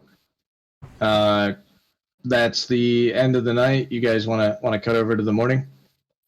Yeah. Sure. All right. And if you don't mind, to emphasize the the sleep mode, I'm gonna take a short break to use the restroom. All right. Excellent. Want to make it 5? Yeah. All right.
I'm back. Welcome back. I am back. Same here. And my axe. No, mine. Oh, and her axe. Nice.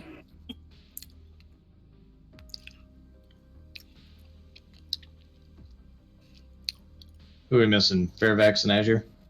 I'm here. Andrew's here. Andrew's here. Oh, okay.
Yeah, I definitely missed playing last time.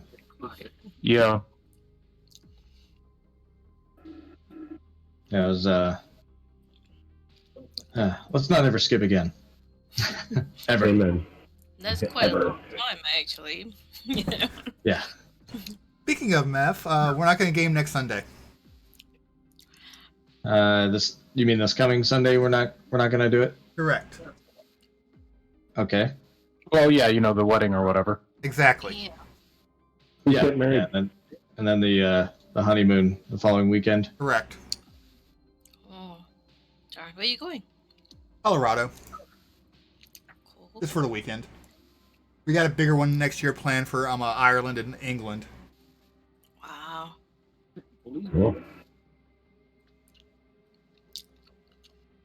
Well, definitely. I'm sure Doc will play Azure just fine. I would be happy to play his character. Yeah, an actual good character. First time, Doc, huh? Yeah, and for once he'll have a good player. Ooh, okay. I'll give you that one. Ouch. You're, All right. you're So very did I hear Fairfax? Sorry if you guys were waiting on me. All right. So everybody's back here.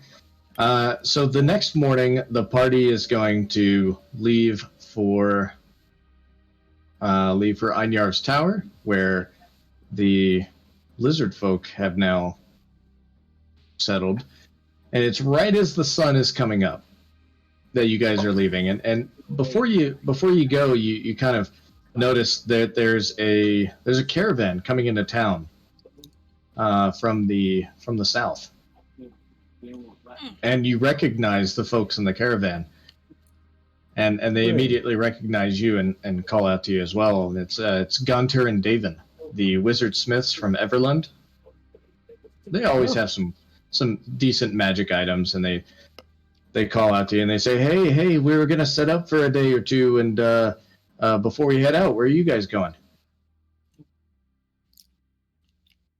Festival.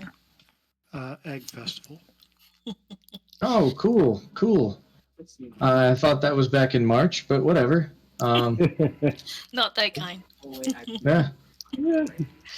So, Hey, before you go though, if you want to take a look at our wares and see what we got here, we got some different stuff this time. Sure. All right, and he brings out like this inventory sheet with some pricing on it or whatever, and he says, "Yeah, just let me know if you want any of this stuff. We'll dig it out for you real quick." Hmm. And I've posted it there in the chat. What's a testicle rod? That's Oh, sorry. tentacle, Jim. Uh, You should know that. That's a 1E yeah. thing. More fireballs. Yeah. A tentacle rod. Ganter actually says, this one I have right on top here, and he pulls it off, and it's this rod that looks like it almost looks like a whip. And he said it's made by the Drow. And he said he shows you this, and the rod is a magic weapon that ends in 3 rubbery tentacles. And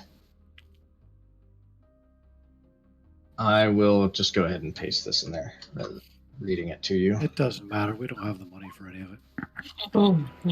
We're broke. I want to know where he's Well, getting all we're these not. drow weapons. Conspiracy. Dang, that's mighty. No. Yeah, no. that's a nice, Let me nice toy. No.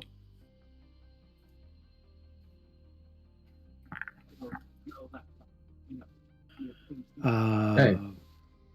Says we have a contact.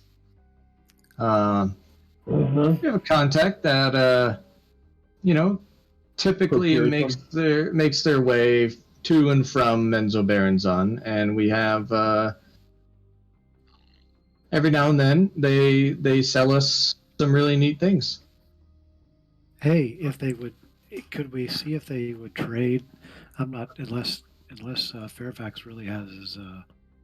But we do have. I mean, I know we're holding on to it, but we could trade this creepy magic bone counter. Yeah. Plus 2 mace for like that ring of protection's looking awful good to me, or something like that. Yeah, something like that would make sense. Yeah. I mean, for our low AC wizard or something like that. Or the cleric. Yeah. Because the cleric needs. Well, I mean, I'm not trying to, I'm not speaking for myself or anything, but I'm not wearing any armor, so. But I have a decent AC. It'd be nice to get the Fairfax up into The upper teens as opposed to 14. teens. Yeah. Yeah. All right, let's see. So, hey, would you do that, Webley? You're the bargainer. Statistically, he has the highest charisma. Statistically, he is, yes. I am by far the most determined. Yes. All right, so Webley, you're gonna try and wheel and deal with the bone counter mace versus the Yeah. ring of protection. The ring of protection, yeah, and I really think, I mean, this is a ring, it makes it a little harder to hit.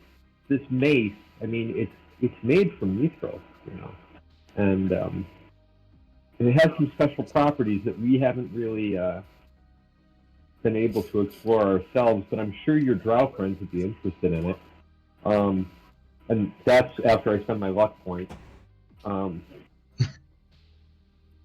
And he takes a look at it, and Ganter says, David, come take a look at this. And so David comes over, and he says, he kind of holds his hand out, and he says, "Do you mind?" Not at all.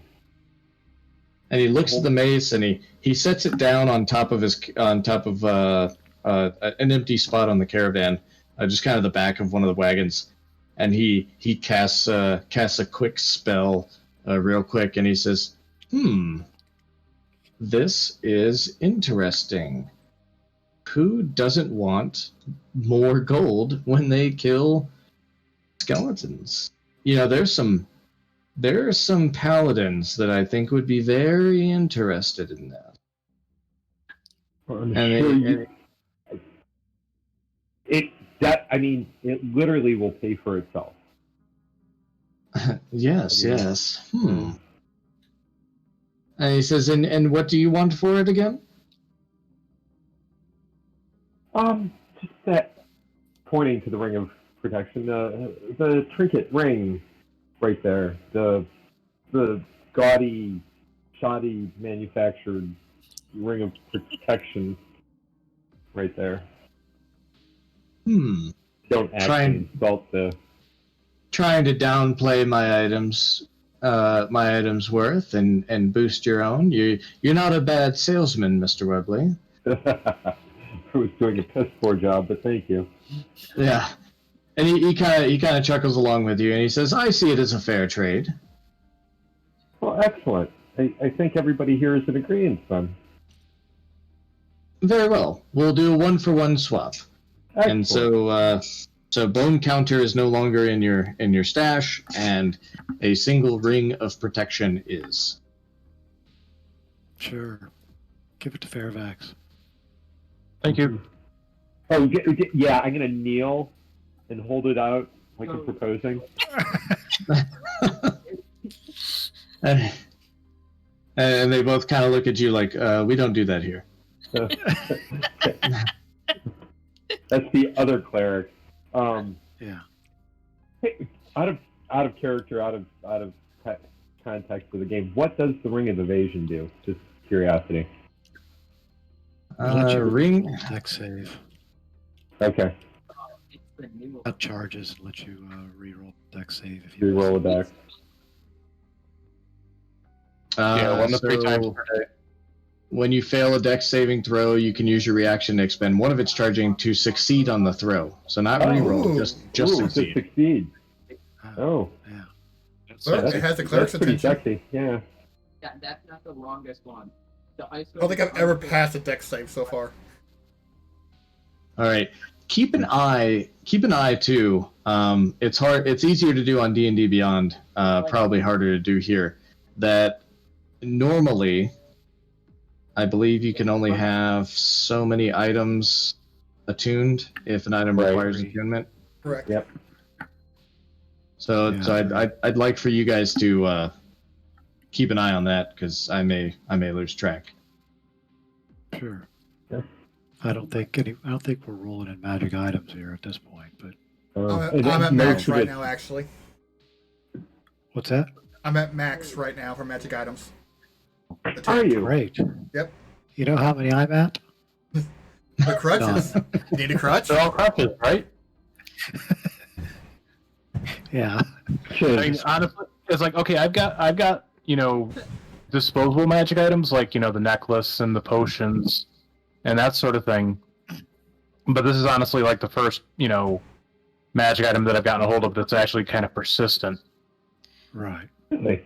So Yeah, most of our stuff has been like weaponry and stuff like that.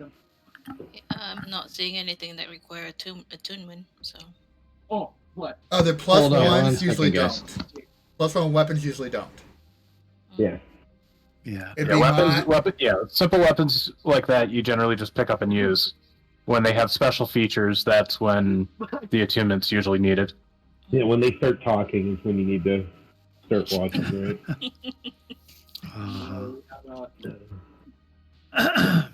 Go join your brother. Thanks, guys. mhm. Yeah, Jeez, enjoy. 15 makes a big difference.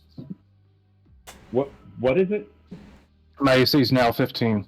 Oh, it's a +1 ring? Yeah, I think that's the only. I don't think there are different levels of rings of protection in this edition. 5e? No. Yeah. Well, there should be, damn it. There should If be, you but try, they really clamped down on the amount of things that you can use to jack up your AC. Yeah, and that I I wouldn't know. kind of agree with that to a degree. So how you did drag- Drew do it? did you drag it out? You can just drag it on your character. Yeah, I dragged it and dropped it in, and it's working. Okay. They also added it on.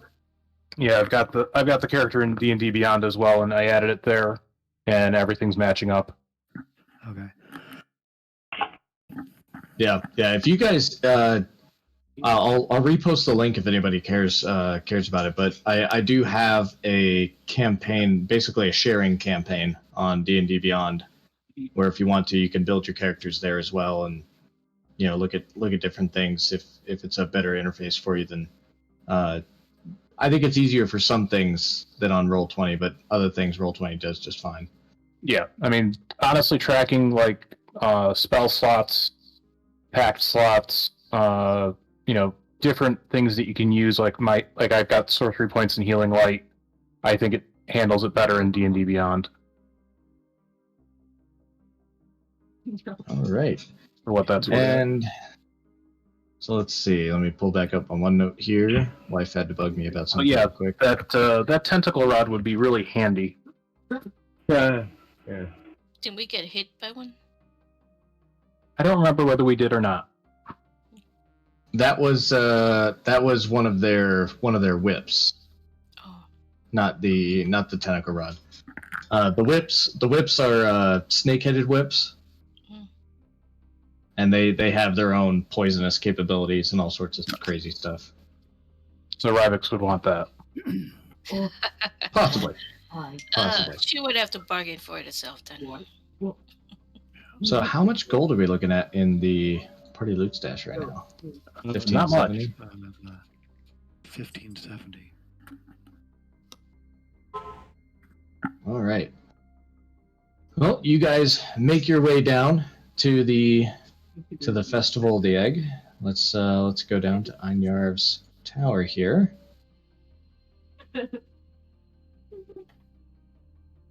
And some of you are more familiar. Some of you are less familiar with how this place is looking lately.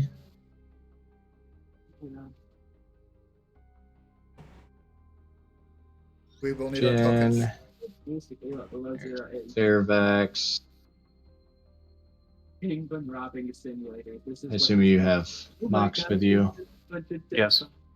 And for some reason, my token reverted again, and I No. am confused by this. Hmm. Oh, I see. Hold on. Because I assigned it as having the hit points and everything after I had already attributed it to the thing. So now I have to do that again, and then this will be the last time I have to do that. Okay, cool. Speed. Okay, save settings. Now go to Fairvax and edit. Remove that token. Use that token. Yo, child.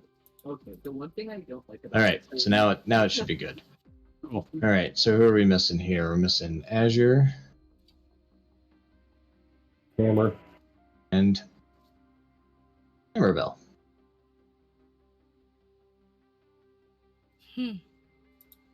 Nice. And everybody could see?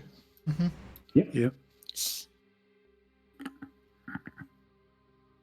Hey, Jin, what was the command to see what a token or what a player would see from their token? Control L. L. Control L. And everybody sees all the flail snails and stuff like that? Yes. Okay. All right. So you guys roll up, and Hammerbell's out front, and immediately Slosh almost blocks the way, trying to get to her. Just, hey, what's up? Lowers his head down, and Bell, you recognize this as a hey hop on. Yes. Uh-huh. So Slosh goes running around with Hammerbell. Nice. And the rest of you, Rivix goes ahead and enters as well. And this is only like the second or third time that Rivix has ever seen these folks. You guys are a lot more familiar with them. Chief Hussein, upon learning that you guys are there, goes ahead and comes out of the kind of the administrative hut that is on the second floor there. The same place where Rhaega, it is safe. And he Did says, we tell "Ah." him about the? Oh, go ahead. Did we tell him about the fact that this part has been buried? It'd be an underground something. Yes, you guys Okay. did mention that. Cool. All right. And so Chief Hussein comes out and he's just, I'm gonna reload because everything looks faded, like nobody can see anything, but I know you guys can.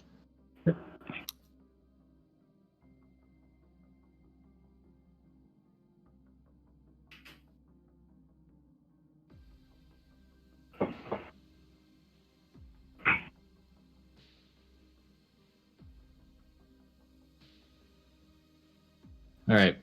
So the chief comes out and he says, "Ah, it is good that you have joined us. We are prepared to begin the Festival of the Egg." And there's some lizard folk that you haven't really met before because they came from the other tribe, and the chief says, "By the way, if you'll come with me, I'd like to show you something." And he leads you guys back this way. I make sure to present him with a couple of bottles of the purple foot as we arrive. And he immediately backs out of here, and he has the bottles, and he says, "Here, Gantu, take this, and put it in with the other preparation." Oh god. And so the lizard folk, they just kind of turn, they smell the wine real quick and realize what it is, and they're just like, yeah, and they, positive, affirming hisses of lizard folk accepting. They're gonna marinate us in this. It's great to have you over for dinner. No, I'm just kidding. No. Why am I? So he wants to show you this down here, and anybody else want to join us? Sure. Yeah, I'm joining you. I'm also making a cup of coffee, so I'm Oh, okay. distracted. All right, so I'll drag Webley down there. Thank you.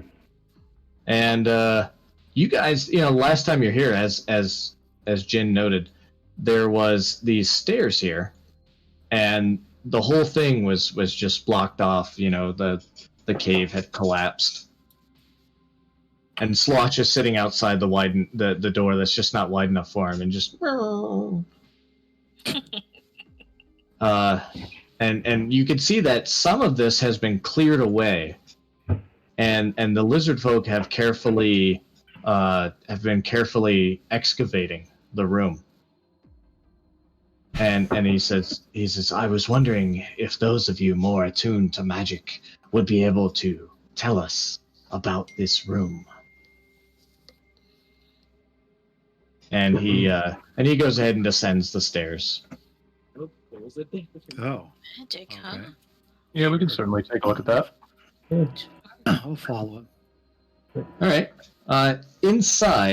Inside is partially, only about half the room is uncovered. There's a couple of lizard folk that are, a couple of them are still, carefully taking the rocks out and going and using those rocks to fortify the defenses. This broken wall to the north there, and Targeted fire. and the half of the room that you can see What are you gonna do is there's a desk that's there, and it's been stacked up with whatever books they've found, and there's also a broken alchemy set and some things in there. And which one of you would like to start looking around to see what you could see? I'll use my wand of magic detection and start perusing. So did you cast detect magic or use your wand of magic detection? The wand of magic detection casts detect magic. It's got It's got up to three charges a day. So, all right. So let me remind myself about detect magic. You sense the presence of magic within 30 feet of you.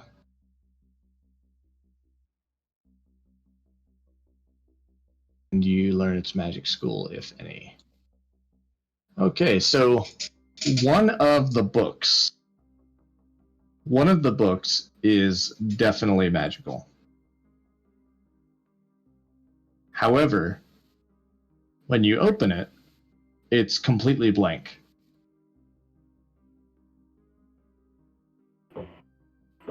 Cool. And it appears, as far as the school, it is a form of illusion magic, and it appears that some lock, rather than locking the book itself, the lock is the illusion that hides the words in the book. Oh, that's handy. Okay. Yeah. I'll explain what I find with that.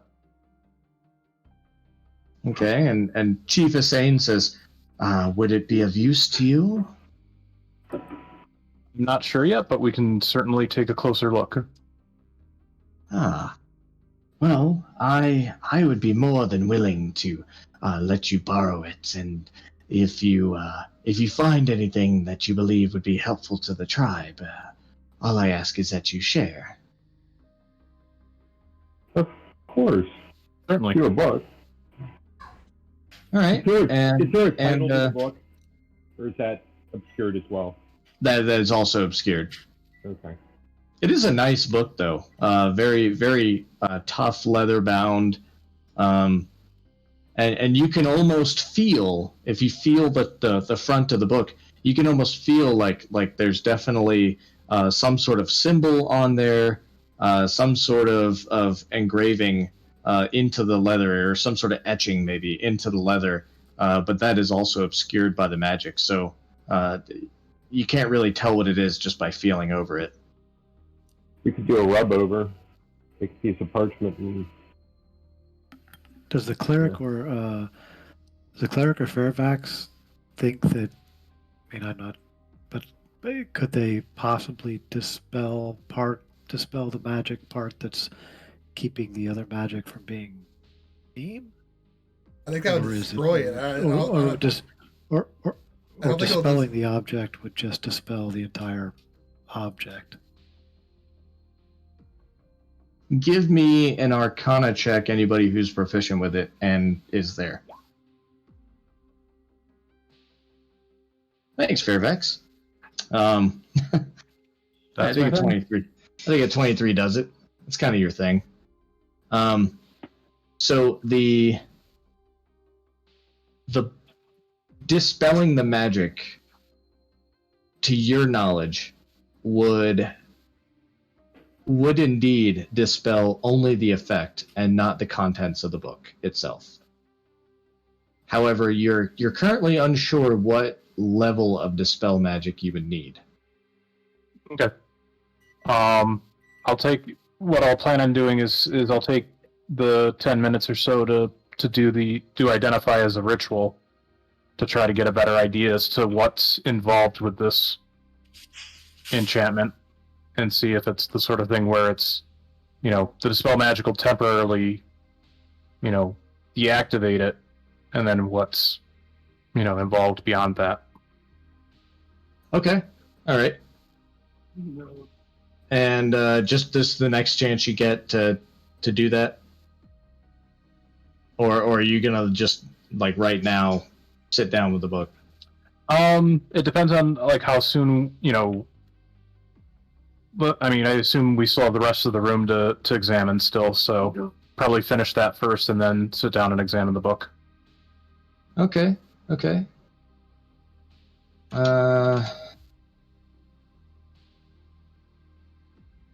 See here. So you see a couple of things in the room that are broken, and because of your training and your recent proficiency gain in alchemy, you can see different things like a burner and a lembic, all sorts of alchemy things, and you also you also can tell. Well, maybe this is more for Hammerbell. Hammerbell, you're down there as well. Yes. At Hammerbell, you can tell almost exactly how long this room has been covered in the rock. You know, based on the different ages of the rock and their exposure to oxygen and all sorts of things. You know, I'm sure there's a very scientific way of saying it, but to dwarves, it's more of like a sixth sense. And need to recall exactly how old Einar's tower is.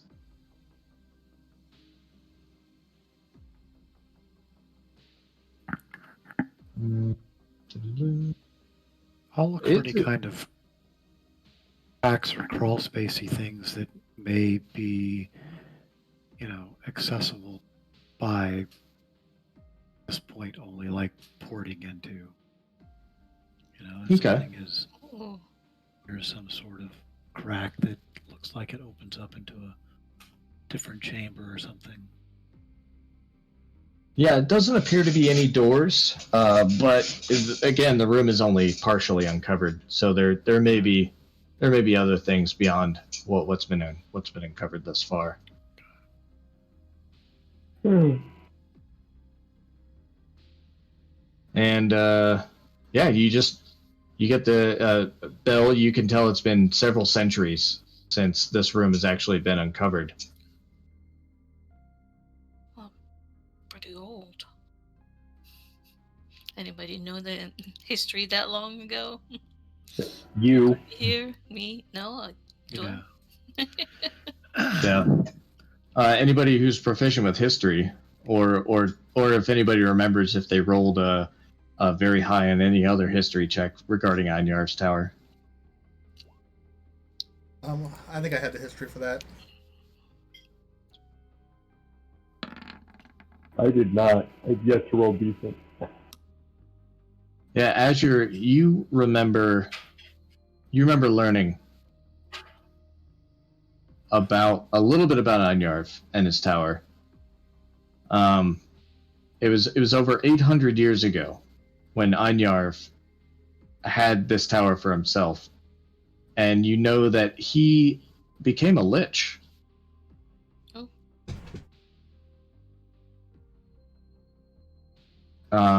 And when a war between a kingdom of goodly peoples and a horde of goblinoids broke out near the keep, it angered Einarv, and he called the ocean forth to destroy both armies, thus creating the Mayor of Deadmen. And he has not been seen since the incident. Oh boy. Fucking around with the Lich's book is probably not a good idea. You think? Probably his phylactery too, you know? Oh, that would be awesome. Shh. To read these words aloud, you can summon me. Yeah. Uh-huh. So, Okay, cool. So we have some idea maybe what that thing is. I mean, the book is. I have a Not detective really. or anything like that, do we? Maybe it's just his diary. Okay. Dear diary, today I raised the dead. Uh-huh. And this is how you do it. Yeah. All right, bring on the eggs. all right. So Chief Hussein leads you guys back out to the main portion of the camp, and the lizard folk all come out, and there's one very, very elaborately dressed female lizard folk who has this one egg in a this one egg in a small like a cloth, and she leans down to it and nuzzles the egg with her nose, and then she passes it to another female lizard who does the same. You know, takes it very carefully, leans down, nuzzles it with her nose, and passes it on to the next female. And this goes on for a while. until finally one of the female lizard folk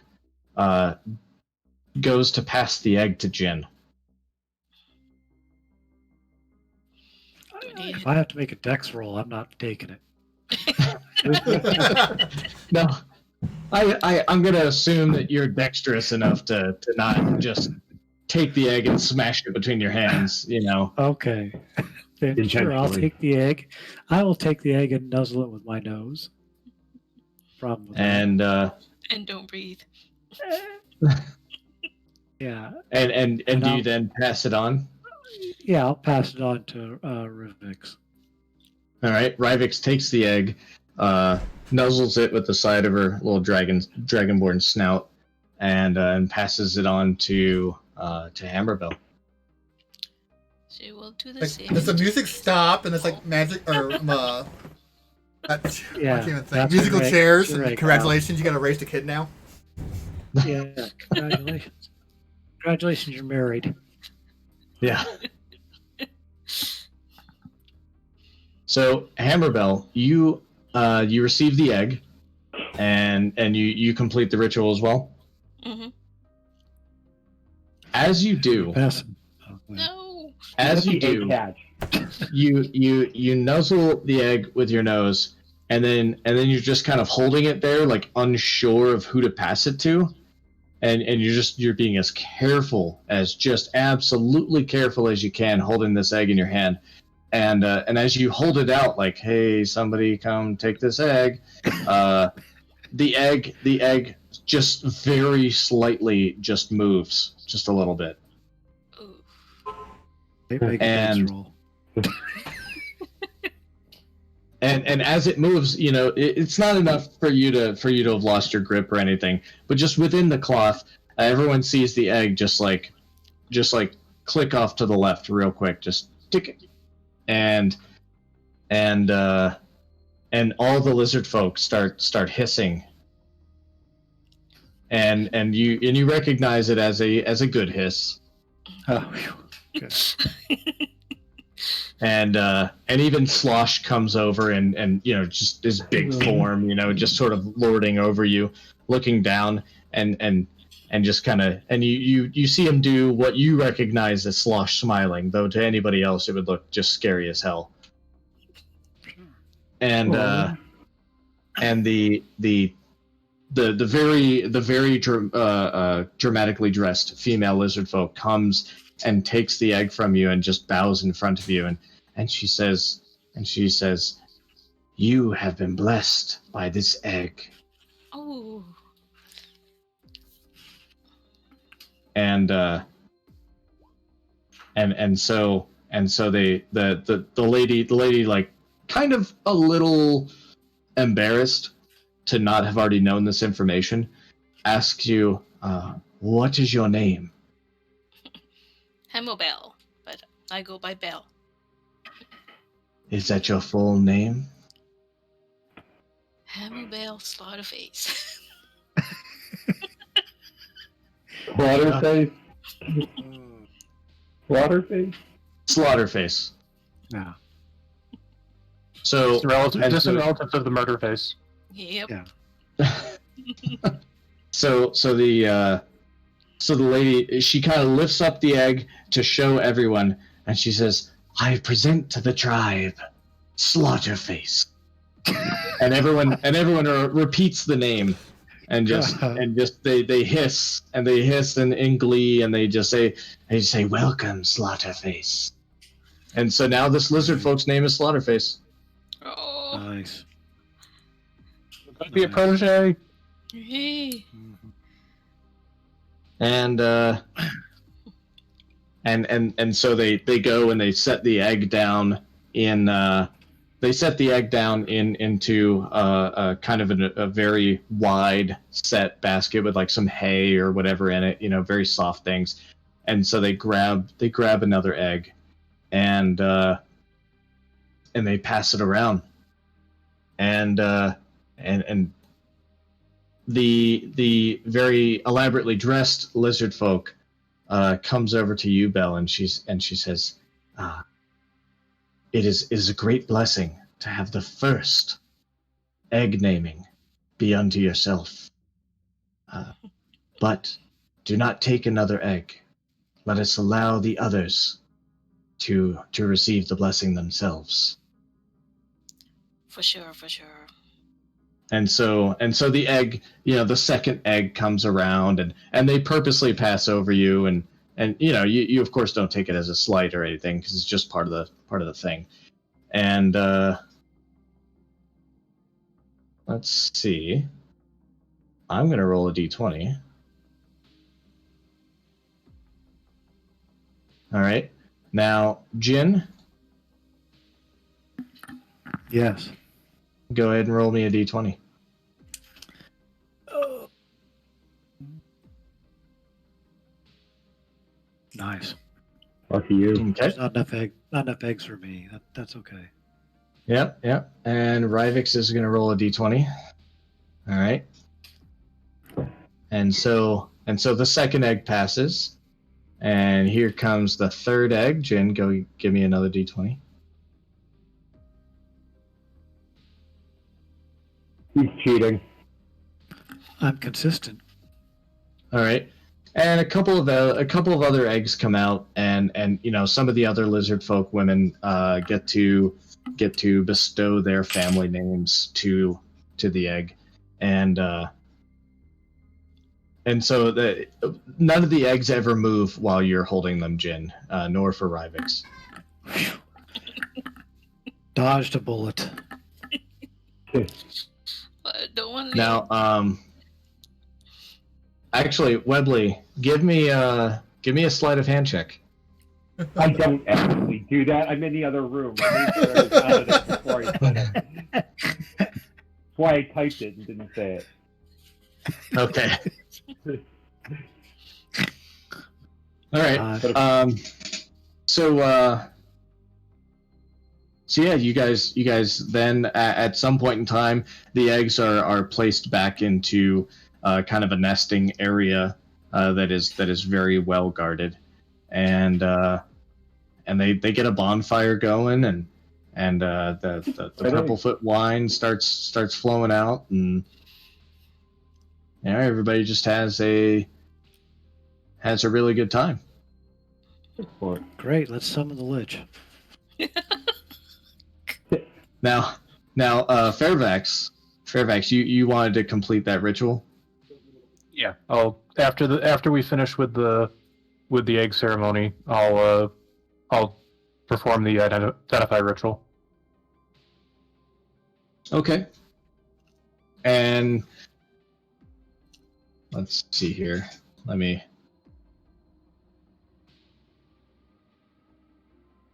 look at identify real quick. Make sure there's not anything crazy.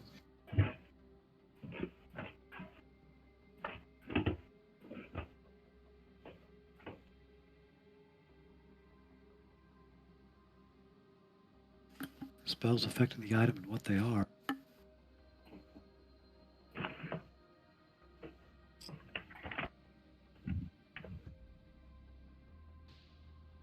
Let's see here. Now that the egg system is active.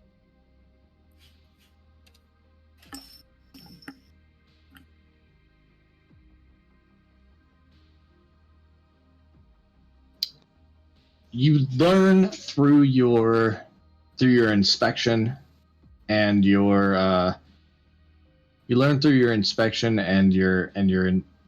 just your Arcana knowledge that this will take a 4th level dispel magic to erase the effect. But you do know that when you erase the effect, it will not destroy the item or change the words at all. This is basically a litmus test for, at this point, Einjarf probably just wanted to keep it out of the hands of if he was attacked by bandits or something, or some rogue snuck in and stole his book or whatever, that they wouldn't be able to easily either identify what it was at all, or if they knew what it was, they wouldn't be able to easily dispel the magic. That makes sense.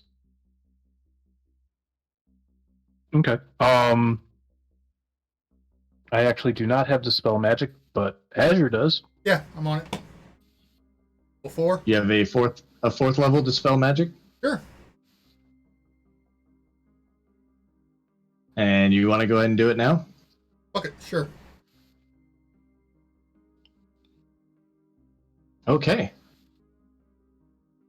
So once you dispel the illusion, you see that there is a symbol on Einarv's on the front of Einarv's book.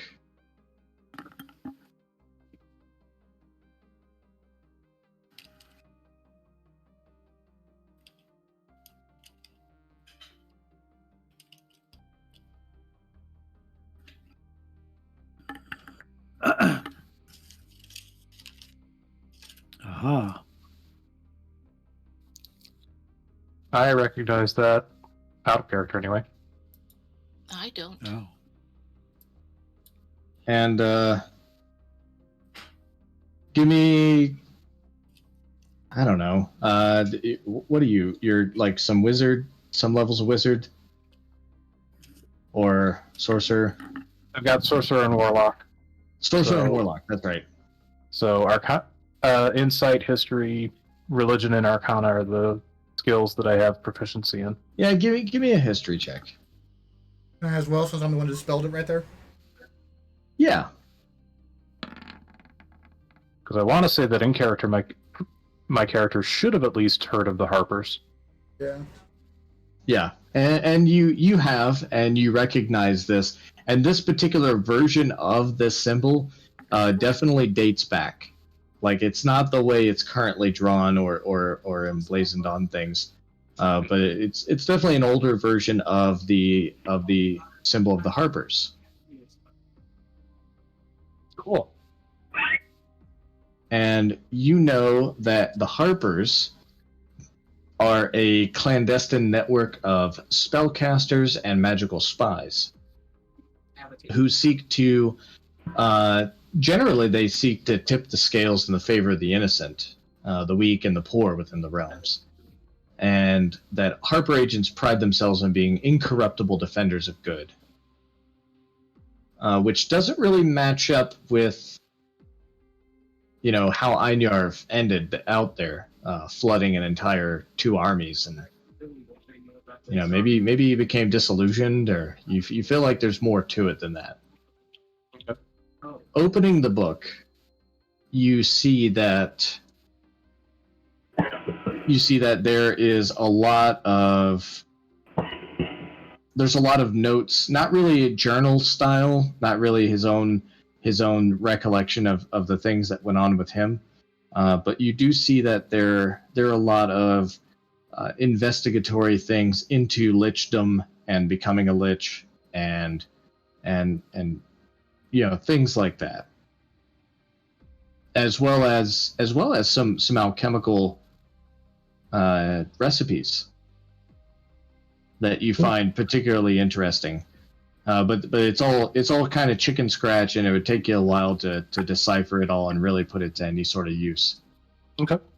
Definitely will hold on to this and explain to the chief what it is, and see about transcribing it so that they can eventually use, like, you know, the alchemical stuff that they might be able to do.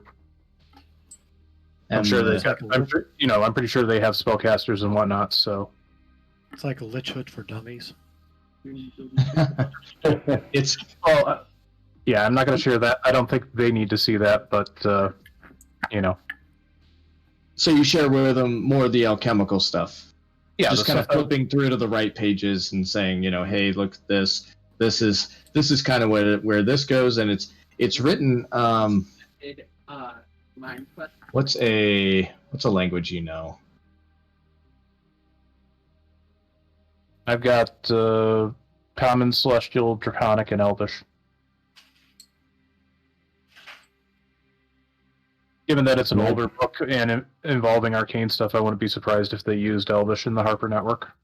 Yeah. This would be in Elvish, and so the lizard folk they don't read Elvish, So he's just like, sure, that's what it means. And he thanks you very much for, if you need to take it with you, and then just the next time you came back, you had some cool things from the book. He'd appreciate it. Yeah, that's what I'll plan on doing. Is I'll plan on transcribing the useful information as well as other notes, so that they can brew healing potions and other stuff like that. Okay. All right. So, anything else you guys want to do during this Festival of the Egg? I'm good. No, I'm sticking in the party loot. The egg? No, yeah. I know. Yeah.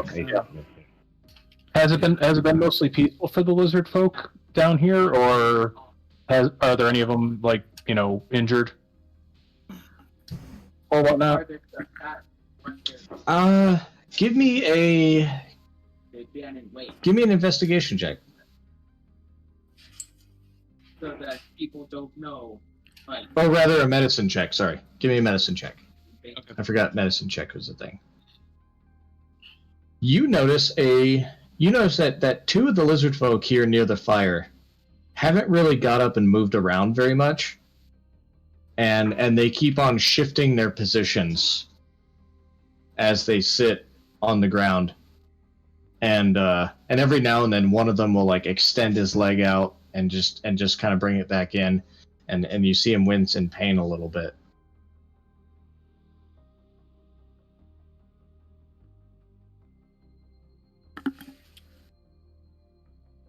Yeah. Oh, yeah. All right. Are you muted, Fairfax? Oh, sorry. I'll move over to speak with them, see what ails them. I've got a few new tricks up my sleeve that I want to try. All right.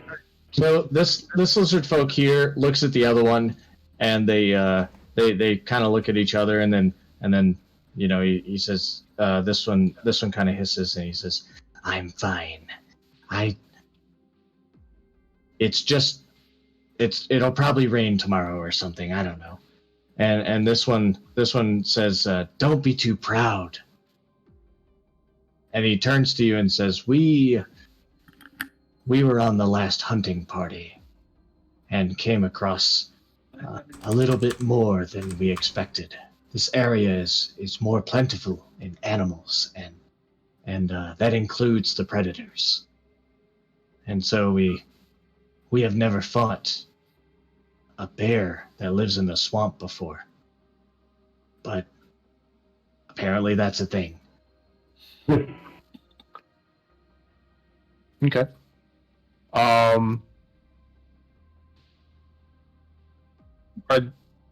So basically, based on looking over the tribe as we visited and the ritual going on, seems like these are the only two that are really injured. Yeah, these are the only two that are really injured. They were part of and Lizard Folk 3 here will tell you all about it.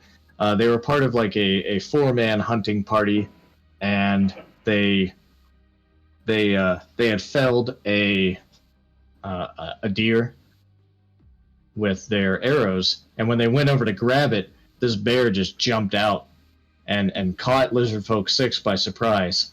And so 3 had jumped in and tried to get the bear off of him, stabbed him a few times with his little dagger, and 6 was able to crawl out from underneath the bear, and then 3 was able to jump back, and between the 4 of them, they were able to fell the bear eventually.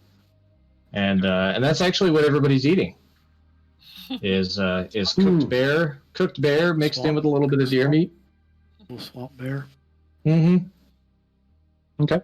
In which case, I will take the 10 minutes and perform prayer of healing. Okay. Drop that in chat, please. Sure.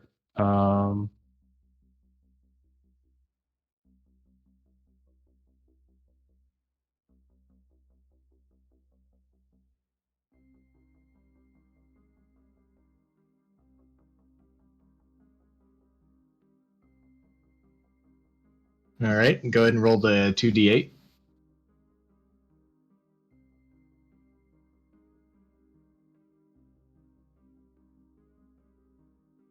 Nice.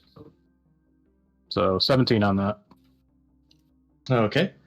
So between the two of them, you see the one, and he goes to stretch out his leg again as you're casting this ritual, and he slowly has more and more mobility as you finish the casting, and then he stands up completely.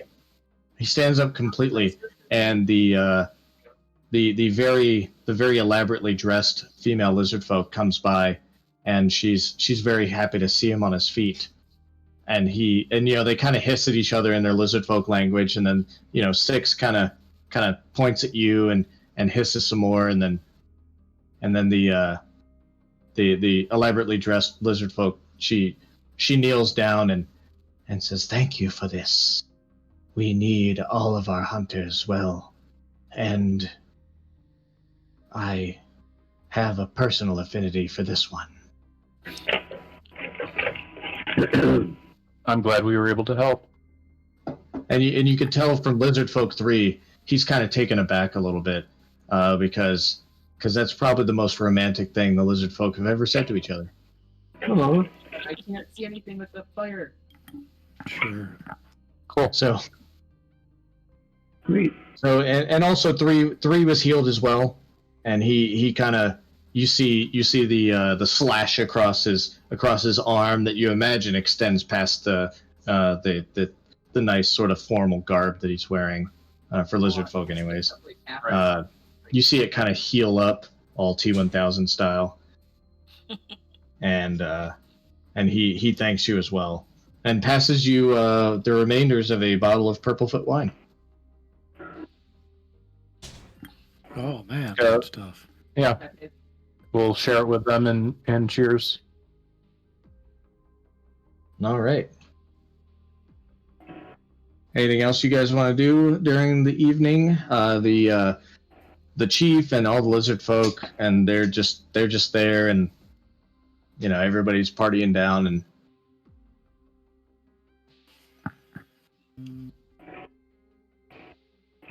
I just asked. They have gone through every nook and corner of this tower, right? There's no surprises that they're. Yeah, they're down for it. They've already looked over the whole thing. Okay. So Rivix comes over with one or two other lizard folk to Jin. And Rivik says, "Hey Jin, you want to have some fun?" Oh, I'm always up for fun. We're gonna go on a night hunt. Oh, that sounds lovely. Bear. I hear you got to be careful of swamp bear around here. And the other two lizard folk kind of hiss, and what you've learned is like a chuckle. Sure. And they say, "Tonight we have been blessed. There will be no animal that could stand in our way." Uh-huh. Yeah, we've got a really effective night team here. Yep. Slosh kind of overhears this, and where is Hammerbell? Oh, there she is. Slosh kind of overhears this and runs over to Hammerbell, and just gently, with there is a portion of Slosh's, just that giant lizard maw that he's got. Towards the back, there are no teeth, and so he grabs you, kind of gums your arms with that part of it, and tries to drag you over. and nudges towards the other two, and one of the lizard folk turns to you and says, "Ah, Slosh would like to join as well. Would you like to engage in a night hunt?" I'll be happy to. Something to do. All right. Something Slaughterfish Space will be proud of. Aw. Beth, just a quick aside. The prayer of healing isn't actually a ritual, even though it does have a 10-minute casting time. Oh, okay, I got you. Not a big So- difference. Not a big difference. It's just one of those. It's a spell that you can't actually use during combat unless it's a really freaking long combat. Yeah, so that means it took up a spell slot, right? Right. Yes. All right. And so as you're in Webley, you also and I imagine they're not being too quiet about it. Fairfax, you as well. You all overhear that they're going to go on a short night hunt. That sounds Go down. fun. Yeah, we could definitely lend them a hand. Okay. Absolutely. What a way to celebrate. Is this where we need to go? Because like I'm loud, noisy, and don't have any ranged weapons. So I'm not sure how well I'm gonna actually get a hunt. Well, I mean, are you interested in going at all? Your spiritual weapon counts as a ranged weapon. I gotta be like, do I need to go? Is it fun or actually part of where a story needs to go? I mean, Way to be meta it's about not important to any story or anything. We're just kind of having some fun. I doubt Azure would go. Okay. He's gonna decline. You could always send Hooter along and find out. Hey, there you go. I'll send Hooter along with me, or with them. All right. So, let's see. Jin, you're down for this. Rivix is, of course, Sure. down. Webley, you going? Absolutely. Anything at night. Something Alright. easier on the eyes. Let's see here. Do I still have that map? Do the lizard folk have dark vision? I was just thinking about that. That's a good question. Races. Lizard folk. They do not. Oh. Oh, that's to be them. So during this hunt, you guys are you almost feel bad for the lizard folk that they're not as adept at night. But they seem to have heightened senses regardless. Let's see, they Okay. do have something called Hunter's Lore. So they definitely have proficiency with, nature and survival and stealth and stuff like that. They don't need to see, they can listen. So where you guys are almost you got to be a little bit more patient with them because they'll go to a spot in the woods and then they'll stop and they'll listen for a while and they'll maybe rub their fingers onto the ground and they'll sniff around in the air and then they'll go and all of you who haven't seen it yet, Slosh is amazingly quiet for how big he is, even with Hammerbell on top. And you guys have a successful hunt out there. I was actually going to run a whole map and everything, but it looks like I've archived that map. Ah. And I don't want to bring it back out. I'll do So you- pass without trace if we get close to something just to help. Yeah, and the lizard folk are just so amazed by the advanced abilities that you guys have to not only see in the dark, but to do things like pass without trace and things like that. And so you're able to clear out. Well, I guess clear out's not the best word. You're able to capture and kill some of the more nocturnal animals that the lizard folk don't normally get to feast on. And so when you come back through the gates and you have these animals, you know, two of the lizard folk have two of these weird looking deer over their shoulders, and there's another swamp bear just laid across the back of Slosh.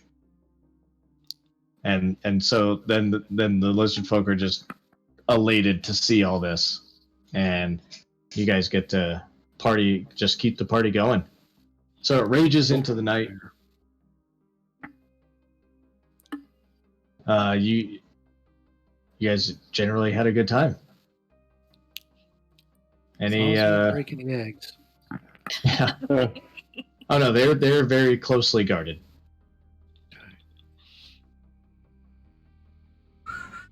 So the next day, the chief thanks you for coming out and sends you on your way.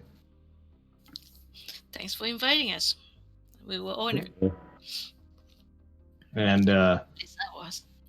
and the chief again, you know, just kind of honors you, Hammerbell, and says we will make sure that Slaughterface knows of her heritage, of her spiritual heritage. Right. I will teach her how to do rage without, you know. Uh-huh. We call those tantrums at that age, but Yeah. Yeah. Yeah. Perfect. Some very angry hissing.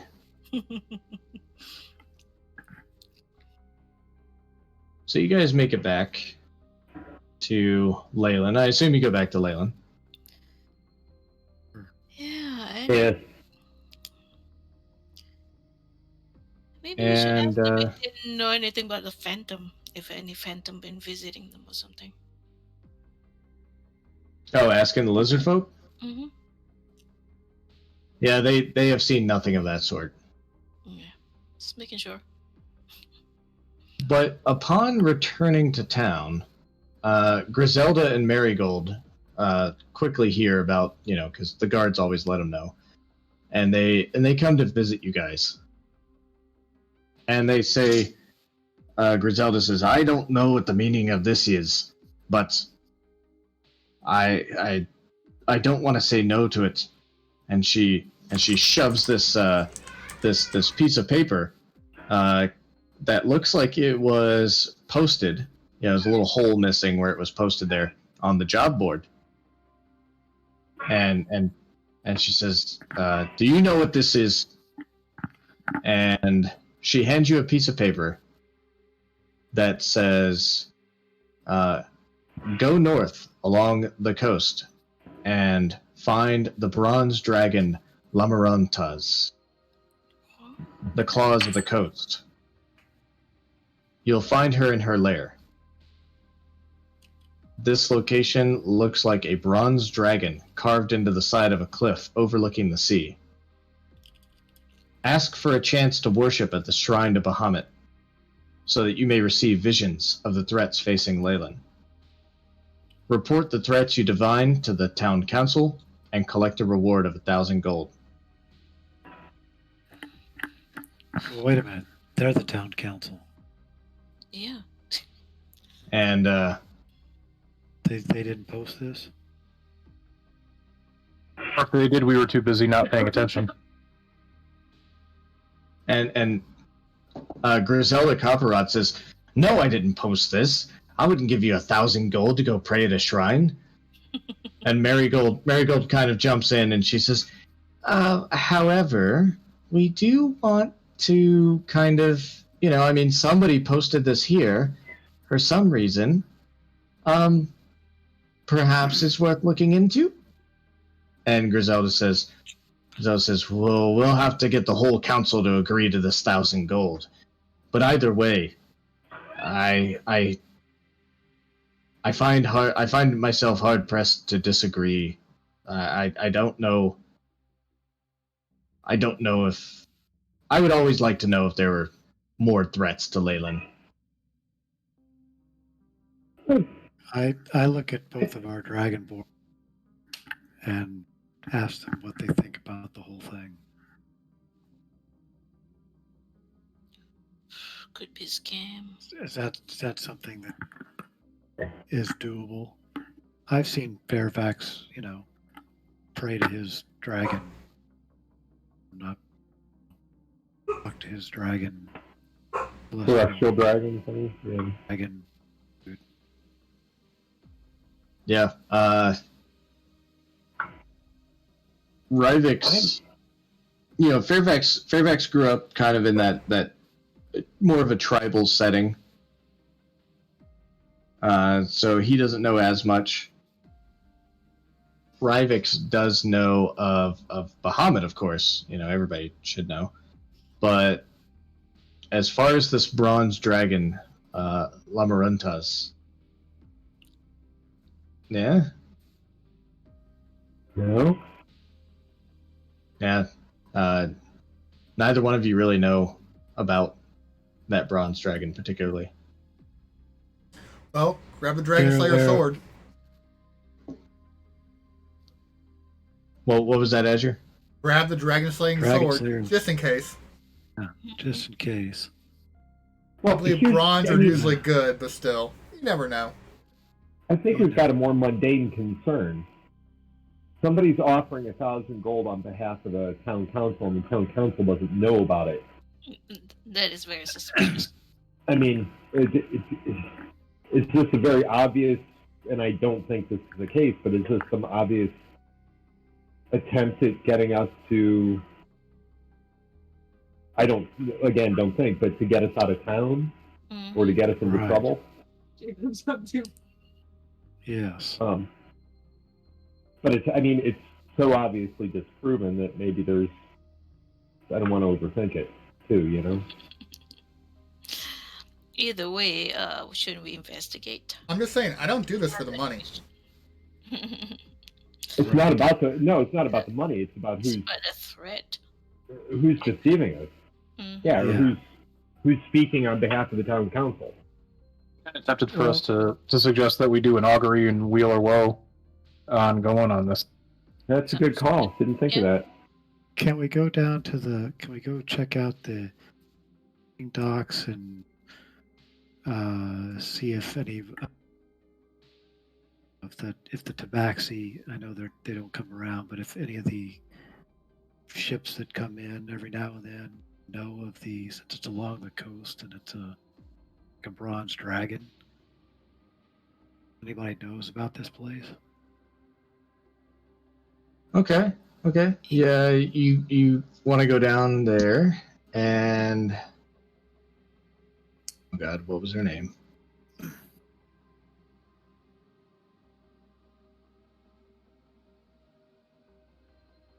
Well, I don't know how often actual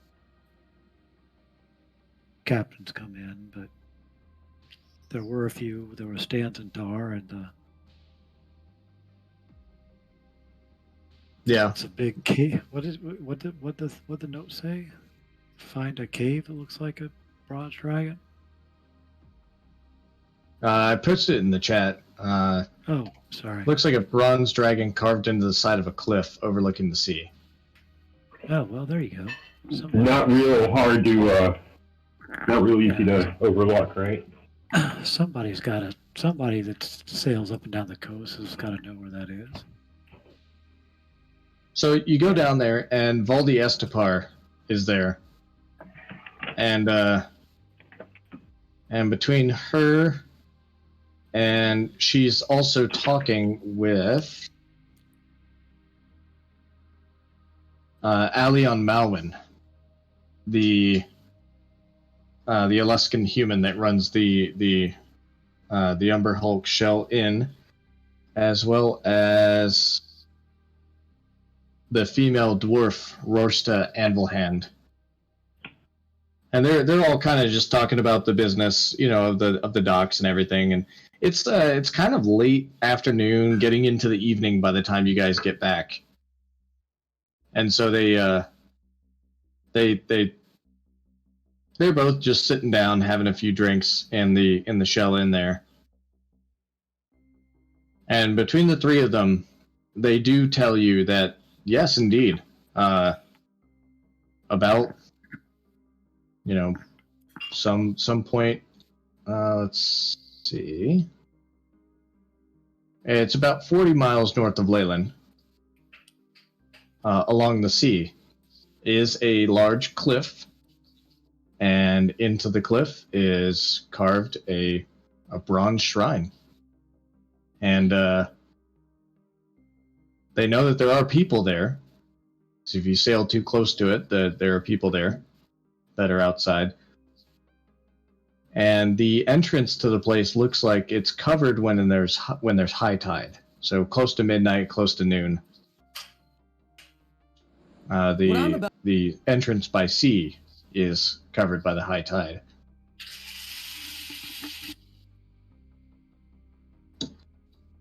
And they say, yeah, it's up there. Nobody knows what it's for. We figure it's from, some deep history, but they kind of point at the house of Alavar out the window of the Upper Hulk Shell Inn and say, this whole damn coast is history. I mean, there's just so much history, and we don't really know. But it's there. And it's not empty. Stand is not empty. Speaking of history, we have a library. Maybe before we set out, we could, the more academic of us might spend the day in the library seeing if they can look anything up.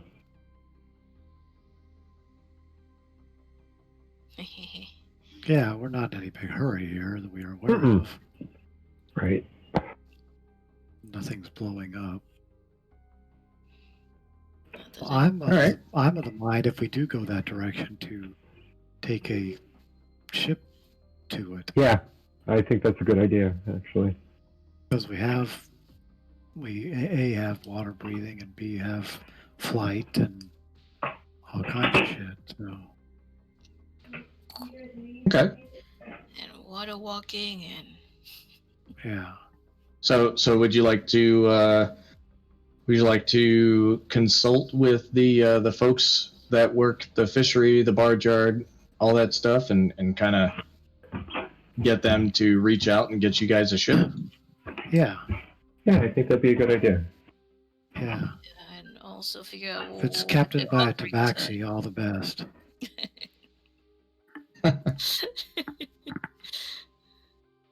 Yeah. So you guys, so they do say, yeah, I should, Valdi says I should be able to get Stanton Tar, and get her to ferry you guys, of course, for a fee. It'll cost you something. Sure, of course. plus finder's fee. And are you going to this place looking for treasure, or just I need to have a little bit more information to tell Stanton Tar. We're looking for information. We've got this job notice. We're just wondering what's going on up there. So, kind of a recon. Okay, so you don't expect there to be any loot to share. Oh no, of course not. Okay, well that's part of the deal and the negotiations and all that. I'll get a message out to Stanton Tar, and we should have word in a couple of days. Sounds like a plan. Yeah, give us time to find out more about this place. Whatever else we do. Is there any information on Lumzuz? Come on, Jim, it's Lamaruntas. Lamaruntas? In the library? You Dragon history? Yeah, you use the Dewey Decimal System. Yeah, I think And, Bragg for like 0.34 or something like that. 345.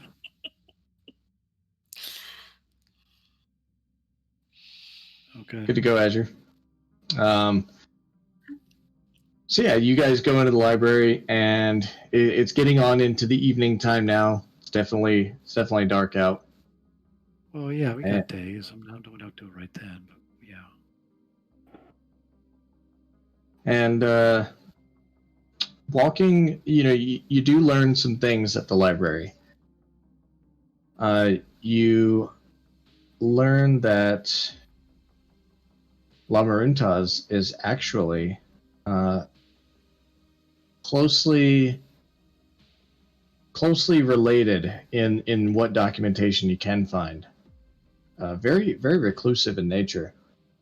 But what you have known, what you're able to find out, is that she worships Bahamut, the god of metallic dragons, and you do find a better map, looking for a better map that shows you exactly where the bronze shrine is, and you know that she has followers who live in the bronze shrine with her, and they were once known as the Scaly Eye. Ooh. Bum, bum, bum. Aha. Okay. That all links. Well, that's good. So far, no evil that we're aware of. Yeah. So the big question is that none of the books can tell you is why the Scaly Eye stopped doing their thing. Sure. That's how we'll Okay. find out. Guess it's something to find Well, out. yeah, we have nothing to do besides wait around for the ship. And in either going to or leaving the library, or just walking around town at night, maybe it's some of you working a later shift for guard duty, and you hear more about this as well from some of the guards and some of the people that they've been seeing ghosts. Uh-oh. More often, Is huh? it the same ghost?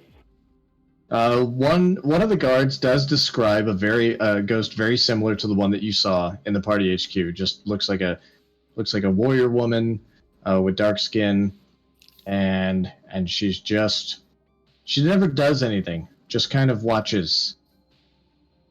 And particularly, there's also been sightings of a dwarf ghost. Oh. Interesting. Oh no.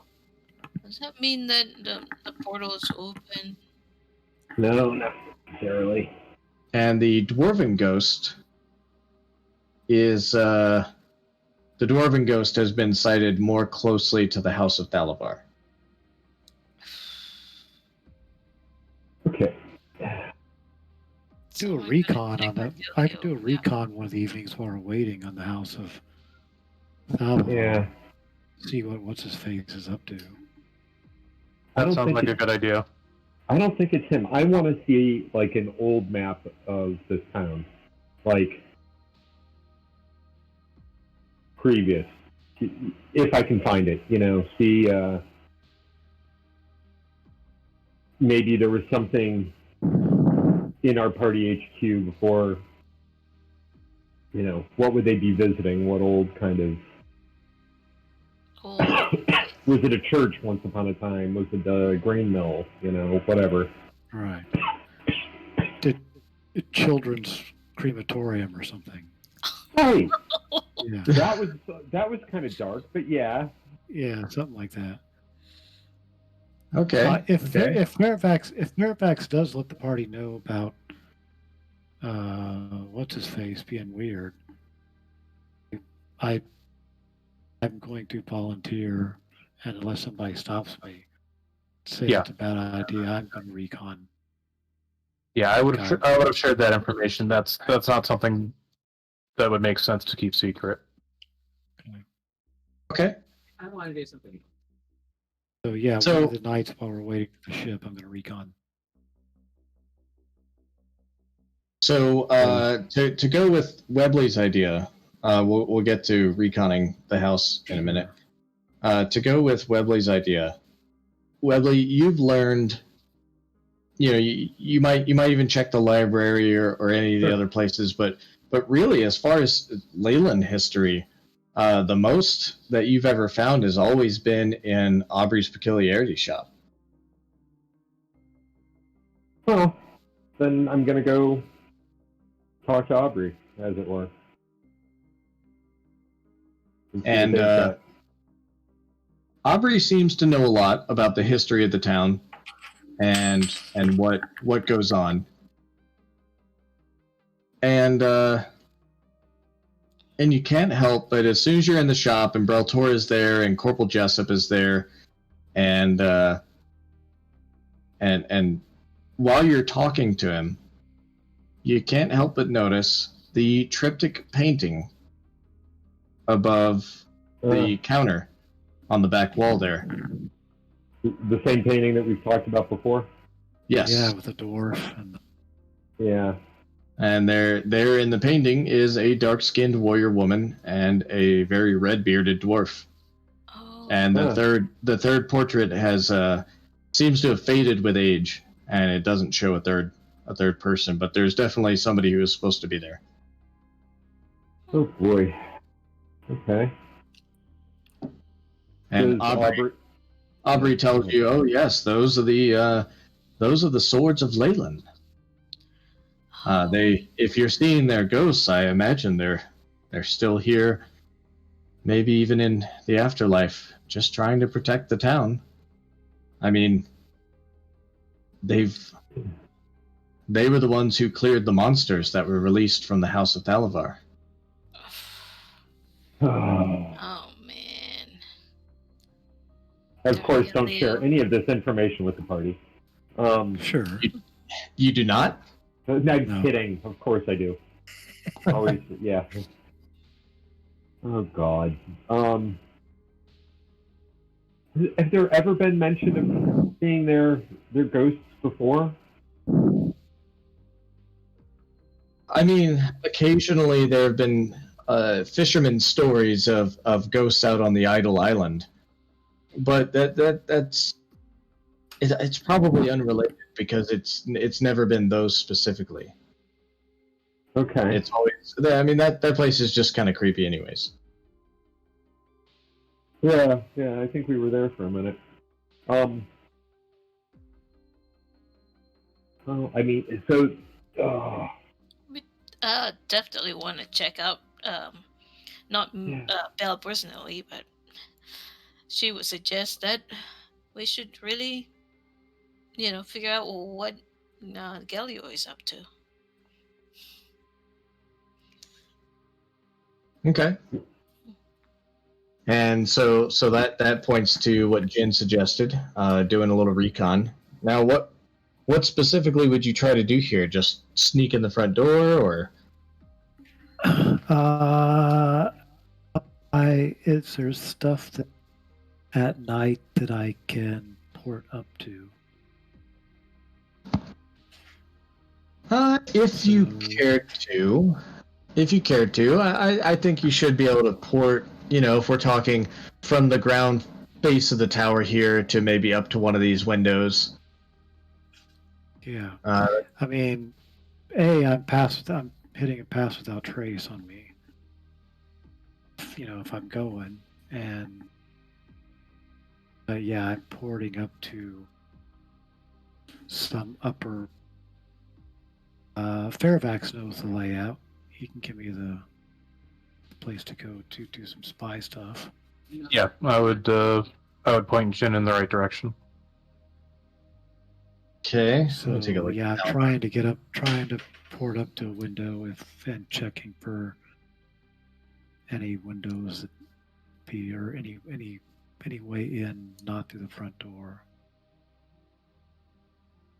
You should have said something. I got dimension door. All right. So you peek up here, and you manage to. I'm gonna drag you. Let's go to Thalavar's beacon, and nobody could see anything, right? Correct. It's right. gray. Yeah, it's gray right there. So Yeah. let's see. So Jin, you start off here at this window, and you're passed without trace, and yeah, you can see inside this window. There's a couple of guards sleeping on these beds, and if you nimble yourself over here, you can see the same thing, and nobody can really see you. And you see some guards in there, and maybe you jump up to the third floor,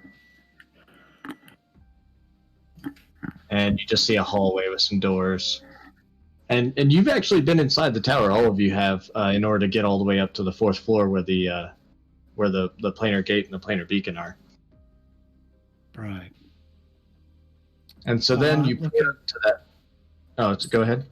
Oh yeah, I'm just looking for if what's his name doing any nightly activity, if anything's happening. Okay. Yeah. So let's say you port up to the fourth floor. And what was that? Control L?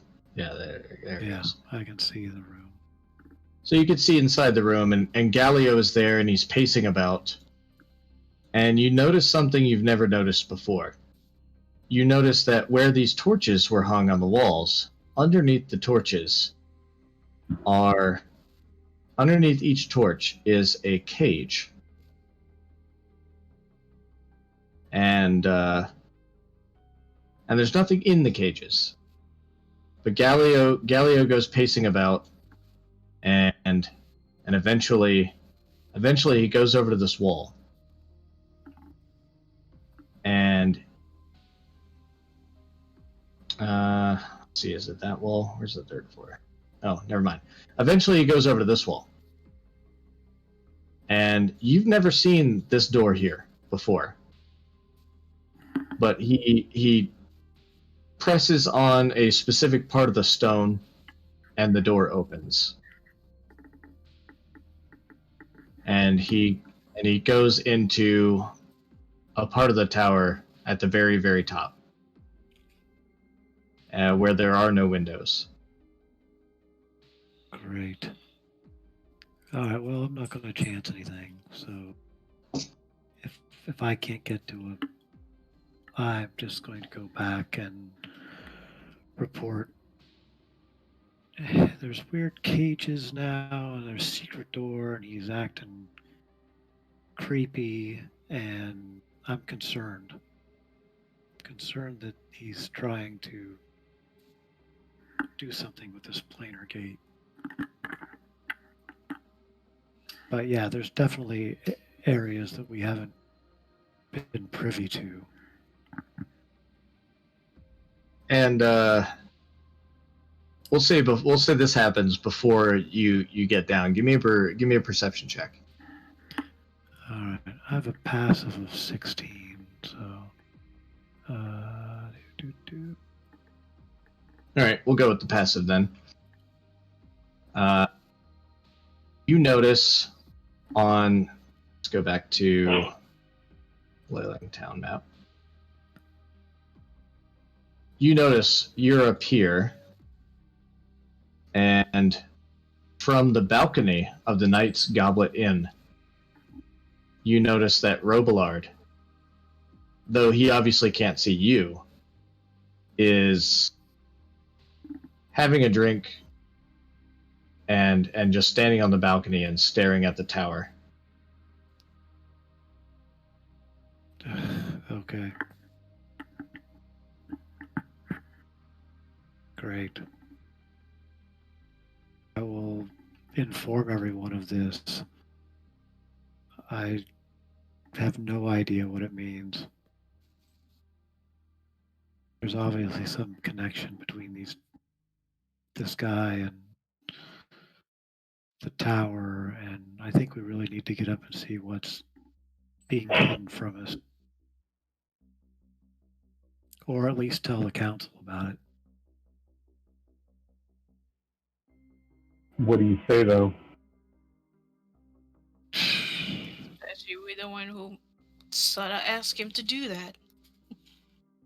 That Yeah, we did ask him to fire it up so we could get people out of the Ebon Death, but I don't know if we ever explicitly told the council that we did that.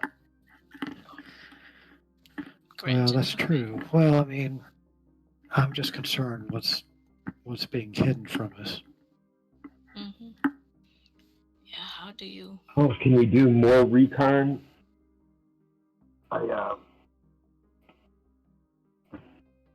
Well, I mean, he's a magic guy. I mean, I don't want to. Do we know how good it is? Yeah. Do you want to find out? Yeah, with the end of my act, you know. Yeah, there you go. Yeah, I mean, I don't know. I don't. We've got 3 sneakies in the group now. Yeah, we got We've plenty of got- sneakies. But how do you get in? You don't Well- get much. I built my character around sneaky. I don't think you get much more sneaky, but I can port in. It's not like I mean, line of sight, so I can port past a window. But Yeah, but Well, can we it's eavesdrop a dark. conversation? Can we? Wait, can you It's port dark. through solid window? I don't know. It's 60 feet. What you can see. It doesn't have anything about It seems like it's a line of sight thing. shadow step. When you're in dim light or darkness, unoccupied space you can see that is also in dim light or darkness. So it'd have to be in dim light or darkness. But on Not the other side of on the other side of a window doesn't seem to be a problem. Right. Okay. And I've got Dimension Door if we have to do not dark. But I want to. I ditched invisibility and I don't know. Overhear Well, conversation, follow Robliard or whatever, and see what the fuck he's up to. Excuse my language. Well, maybe you he could knows something because he's watching. Well, we could disguise.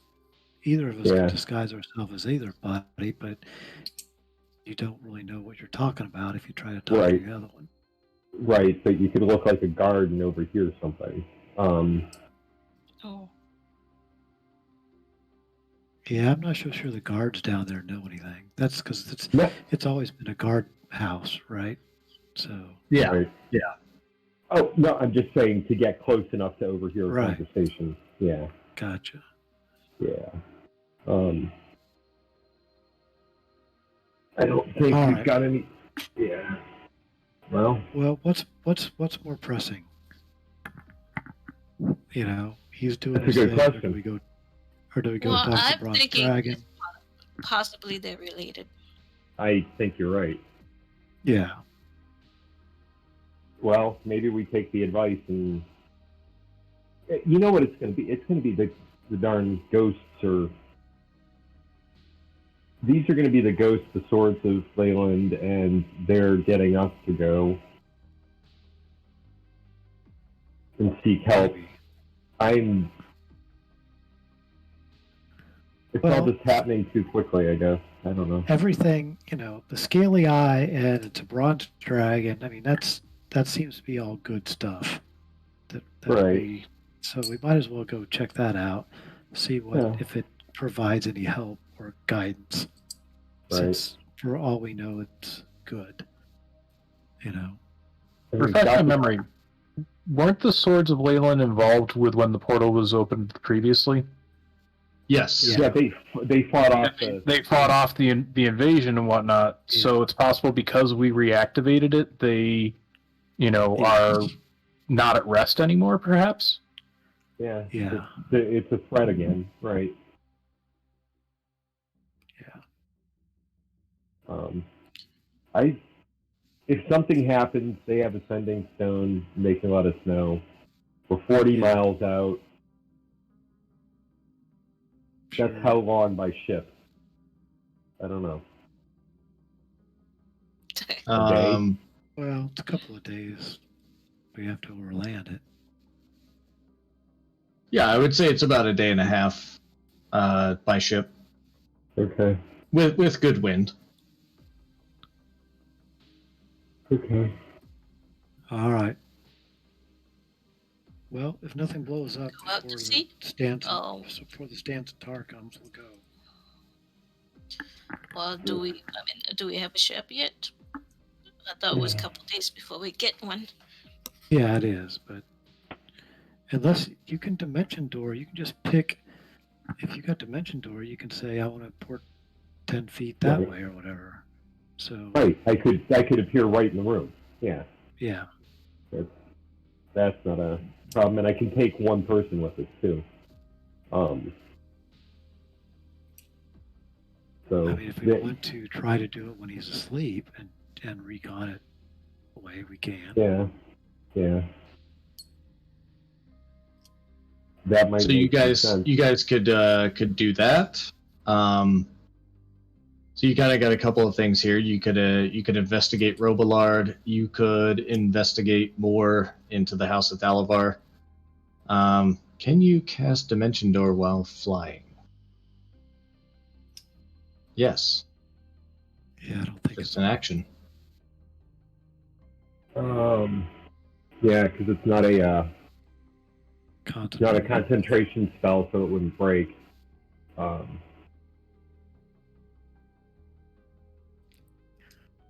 Well, yeah, I mean, we could go try to sneak in Robillard's room and just do, rifle through his stuff and see if any of that's,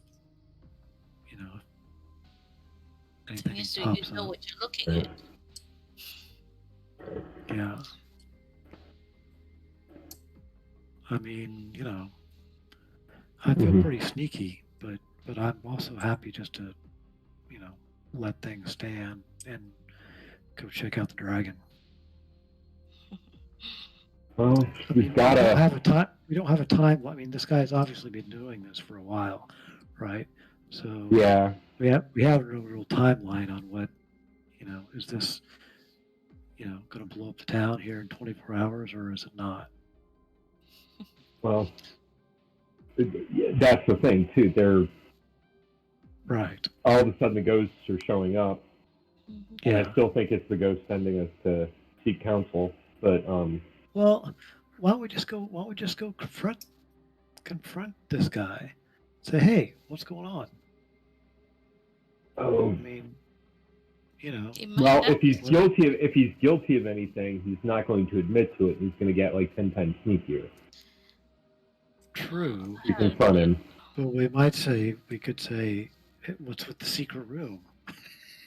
I mean, Then he he'll knows know- you'll he'll be know where- spying Yeah, on him. we heard there was. Yeah, we heard you're hiding things in the secret room. Yeah. I You know how we could important just- it is to be forthcoming because everybody's afraid of this tower. Yeah. I mean, we could just confront him and see what happens. Why don't we ask Robillard if he's been into the secret room yet? That's. I don't know. I don't know what it has to do with any of this. That's one way to find out. What's the mage's name that's working on the tower? Galio.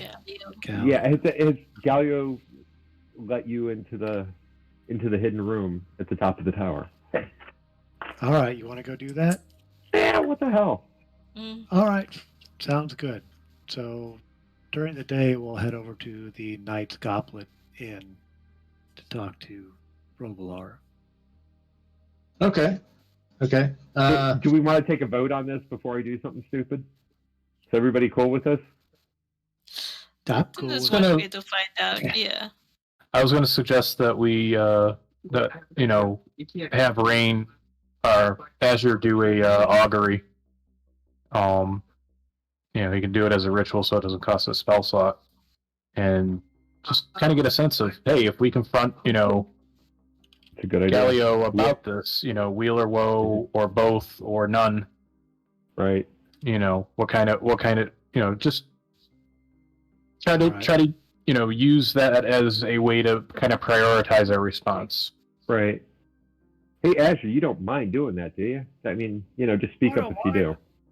Yeah. Yeah. Here you Oh, he go. did have to step away, so you know, Yeah. That was why I phrased it like that. Yeah. of course. All right. Wheel or Woes? All right. As you're from his smithy, of course, Of course. lays out his tools and takes some metal and starts to melt it in the forge and consults with Moradin about the specific action of, and just to make sure I'm clear on this, asking Robillard, Mm-hmm. consulting with Robillard about this. About this. Yes. Ask Lord about the secret room.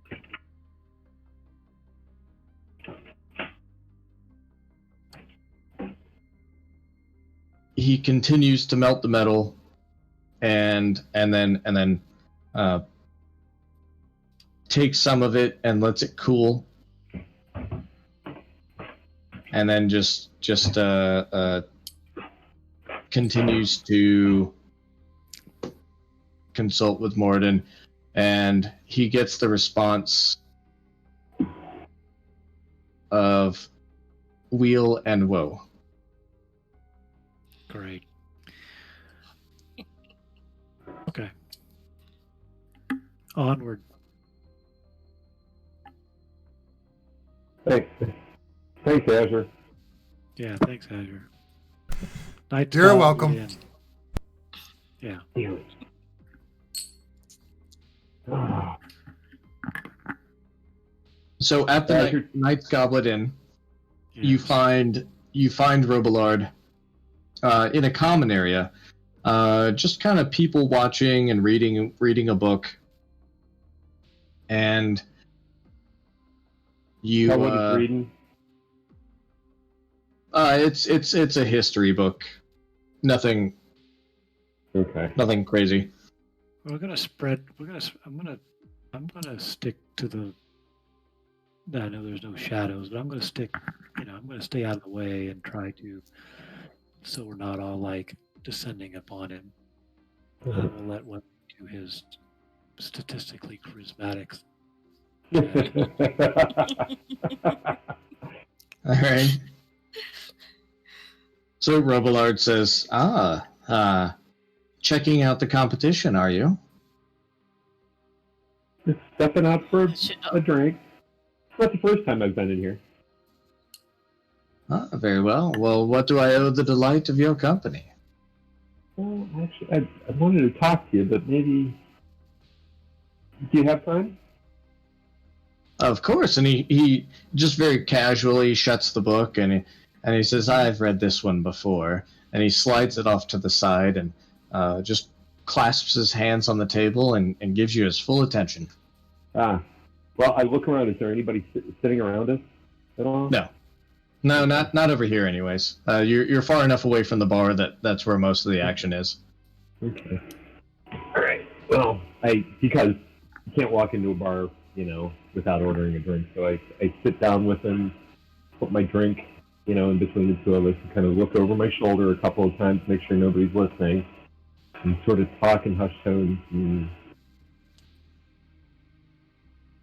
Have you been into the secret room at the top of the tower yet? What's his name again? Give me the Galio. Galio. Galio.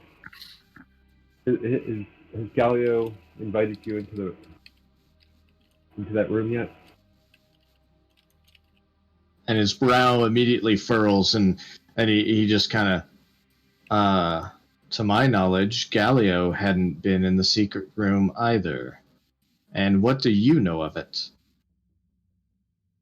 Oh, No, we exit. Uh-oh. Hmm. Not enough, not yet.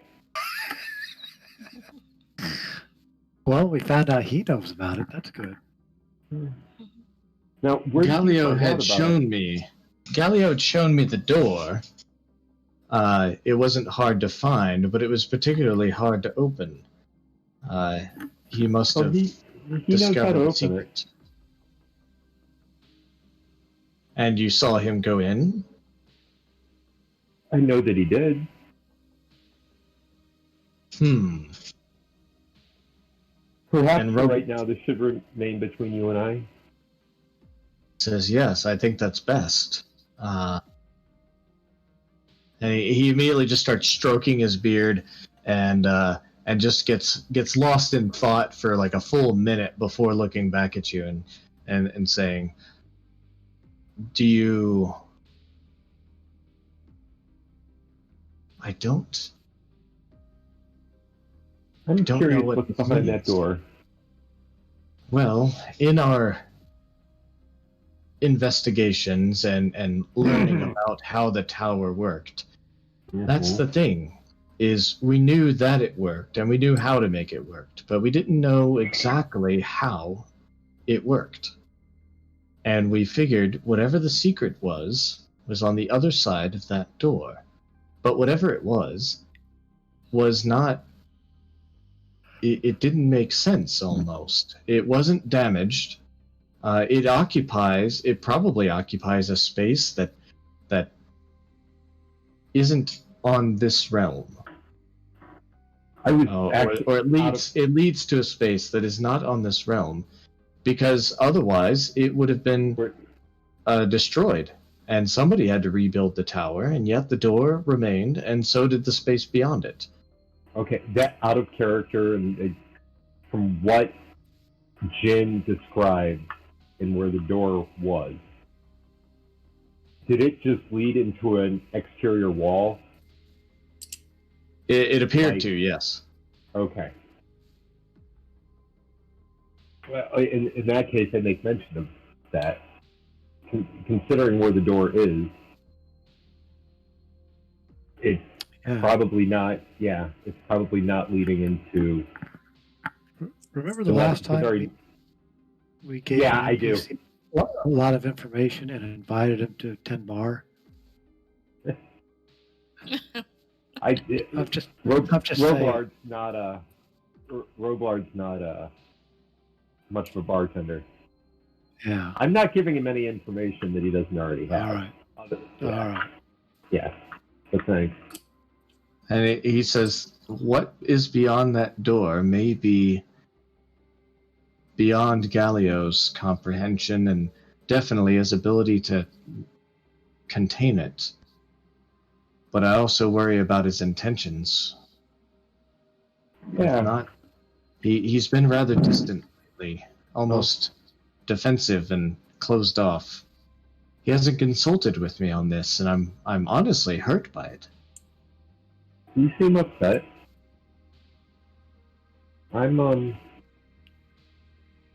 It's hard to trust him completely, considering the history of the tower and his behavior.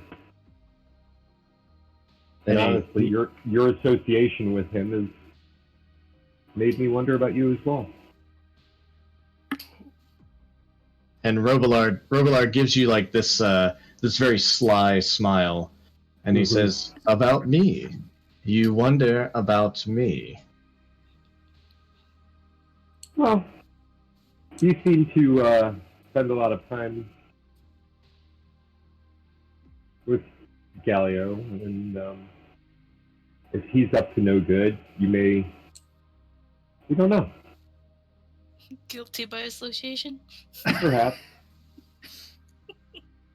So give me 1 second here, as he While I- casts. Yeah, and can you roll for initiative, please?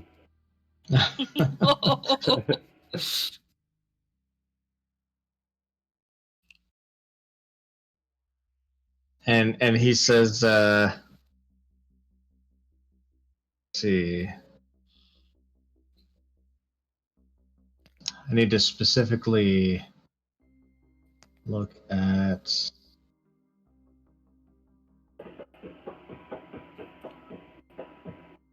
I'm looking right at him. He can't backstab me. No. No. He says, should I be worried about you? What sort of things are you into? And as he says that, as soon as he finishes that sentence, he kind of does a little thing with his hands on the table, and pulls out a single copper piece from his robe and twists it together and looks at you, and he says, "Well, I'm not the one consulting with Zariel." And you feel that he is detecting your thoughts. I wasn't thinking of Zariel at all. That's a family affair and not by choice. Yes, yes. Well, I'll keep your little secret if you'll keep mine. And he raises up his sleeve. And he's got that like very baggy wizard robe. You know, it's a very nice robe, but it's also very baggy on him. You know, traditional wizard robe. And you see a tattoo on the inside of his bicep. He rolls it up all the way to the shoulder, and he shows you. Yeah. That Thank you. as a tattoo. Okay. And he says, I don't wish to divert your attention from me for any reason other than it's better pointed in other directions. Give him just the slightest nod. I too would like to learn more about this. It's actually why I'm here. I had a feeling. Well, we seem to be working to similar ends. He says, I'll tell you what, I've been keeping tabs on things in town. I know that you guys are set to ship off here. Why don't I keep a close eye on the situation of the tower and try to woo some information out of our friend Galio. And I should have something for you by the time you return. Wonderful. We'd appreciate it. And if you need to get a hold of us immediately, our bartender, it is the bartender that's got the stone though, right? Yep. Deborah's been bartending, so. Yeah. Our bartender, Deborah, can get a hold of us. Very well. Very well. I was wondering what that thing was behind the bar. I was hoping it wasn't a wand. I don't think she knows how to use it. It's a sword. It's a dragon slaying sword. And so he says, very well. Well, I will learn as much as I can, and I've currently got an agent working for me to this very end. As a matter of fact, he lives in the House of Thalavar. Excellent. Well, and this is the first you've heard of the door, though. Great. It's the first I've heard of the door being opened. Yeah. Perhaps if going forward we share whatever information we have about the tower, I think everybody would be better off. Indeed. Webley, give me an insight check. Insight is not my Insight's not my strong suit, but I'll tell you what, I knew he was a Harper before you told me he was. Yeah, as long as you beat a 10. So when you say, so when Robillard says that he has an agent working for him inside the tower, you immediately think of Corporal Gibson. That makes perfect sense. That's what all those whispers about, huh? Yeah. No, I'm like, I'm not even going to comment that I might know who it is. Like, well, I can trust that the town's in good hands until we return. And thank you for being so forthcoming. He says yes, and as it turns out, we are not the only ones equally concerned with this matter. Oh? We have a little dwarven friend who seems to be interested from it beyond his own lifespan. It's just a dwarf? Oh, and his female companion. The So- swords of Phelan, then. Yes, yes. I wonder where their other partner might be. We knew there was and I look over to Chin, and I'm gonna motion. I just made a motion with my hand, like you're gonna see it. Would you like? Wait, do it again. Do it again. You see how many fingers I'm holding up while I do it? I think one. Yeah. Yeah. Yeah. The pinky, right? It's like he's Yeah, drinking from his yeah. glass. He's My got the thumb. pinky up. It's my thumb. It's a big thumbs up. Oh, yeah. Big thumbs up. Yeah. Yeah. I'm gonna invite Wave Jin if Jin wants to come over. You know, little Sure, nod of the head right. and a wave. Sure, I see Webley has not been disintegrated or anything, so. And Webley, you also feel the detect thought spell went away almost as soon as it started, Mm-hmm. and he's not continuing to probe your mind or anything. Good to know. I'm like, Jin, you remember our friend Robillard? Oh, yeah, it's to see you again. Yeah. Yes, always good to see you. You know, I don't prefer this. I prefer this place for the peace and quiet, but I don't prefer it for the drink. I prefer the Purplefoot if I'm going to be partaking. Oh, you're welcome. You're welcome anytime. Come talk to me and we'll set you up. Very well. Well, I think you guys are in luck. Your ship should be arriving soon. Little birdie tells me. Literally, a little birdie tells me. Yeah. You have a whole flock here, don't you? And I'll be sure to get with Adabra if I find out anything pressing. Yeah. I don't know how familiar she is with everything, but if you need us back, just let her know. Very well. Okay. And if you'll excuse me, I'm going to fall asleep to a different book. This one bores me. And he gets up, he slides the chair underneath the table, and just kind of very confidently, walks away and says goodnight to you. Good night. Does Webley tell everybody about this? No. Yeah, once we're out of the bar and in the privacy of our... Yeah. I do say, yeah, he's apparently something of a musician. He's Well, maybe we can. Luke- Maybe if we trust. Yeah. If we trust him enough to look at the book later, maybe that might be an option. Yeah. Yeah, But he was genuinely concerned when I brought up the secret door, which kind of clued me in that he was not in cahoots. But in any event,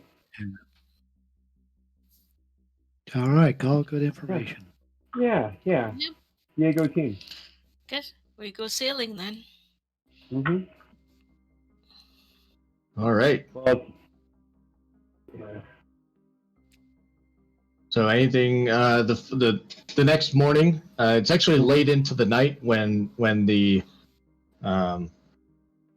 Stanzin Tar arrives on her ship, and you guys are informed first thing the next morning that the ship is ready to go, and given that there's no loot of any kind or anything like that, let me quickly look at. I'll mention as I talk to Stanzentar how nice it is to see her again, and slyly bring up the bar fight where I saved them from a bunch of bad guys. I haven't seen you since we avoided that deathly fight. And she looks a little hungover, honestly. Sure. And She probably and didn't remember it. She says, "Yeah, that was quite the little shindig we had down there in was it Waterdeep or Neverwinter?"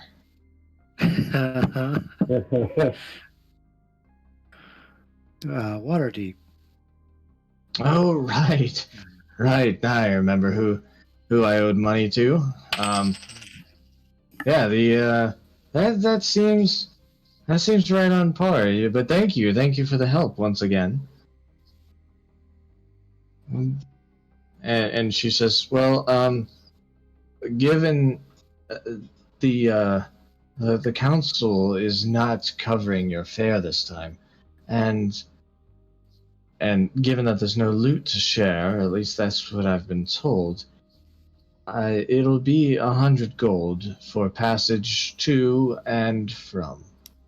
Just 100 gold for both ways, not each way." I think we can afford that. She says, "Okay." And you'll be bringing some of that wine, won't you? Oh, of course. Fantastic. I could use some right about now. I don't know if it was intentional, but you did sound a bit like Captain Sparrow there for a moment. Yeah. Oh. Yeah, I guess I was kind of a half Captain Sparrow, half Arthur. Remember? Yeah. Yeah. I should roll it. that. Make sure to roll a The barrel. country is so small. They recently had the whole place carpeted. Yeah, I gotta watch that movie again. It's been forever for me. Liza Minnelli. All right, so did you already deduct that 100 gold? Yep. And you guys get on the ship and sail off to the north, and Stanzin Tar is there on the main deck of the ship, and she says, "We've got a good wind," and she's holding a bottle of purple foot wine, and she says, "We've got a good wind, and it looks like it'll stay with us until all the way." So she says, "Bring me that horizon," and that's where we'll fade off. Sure. And that brings us to the end of the session. Awesome. Excellent. Good. Much fun. Yeah, not so much combat this time. I did forget to build the map for that night hunt, but so no combat this time. But Hope it was now you enjoyable. now you get to figure out the map as we come in via ship instead of overland. So Oh, I'd half counted on it. I'm actually really glad you Oh. guys didn't try to like get the damn Death Knight Dreadnought or anything. You know, can we reach out to Yeah. them and you know? Crossed my mind. Bronze Dragon with that probably would not have gone well. Yeah.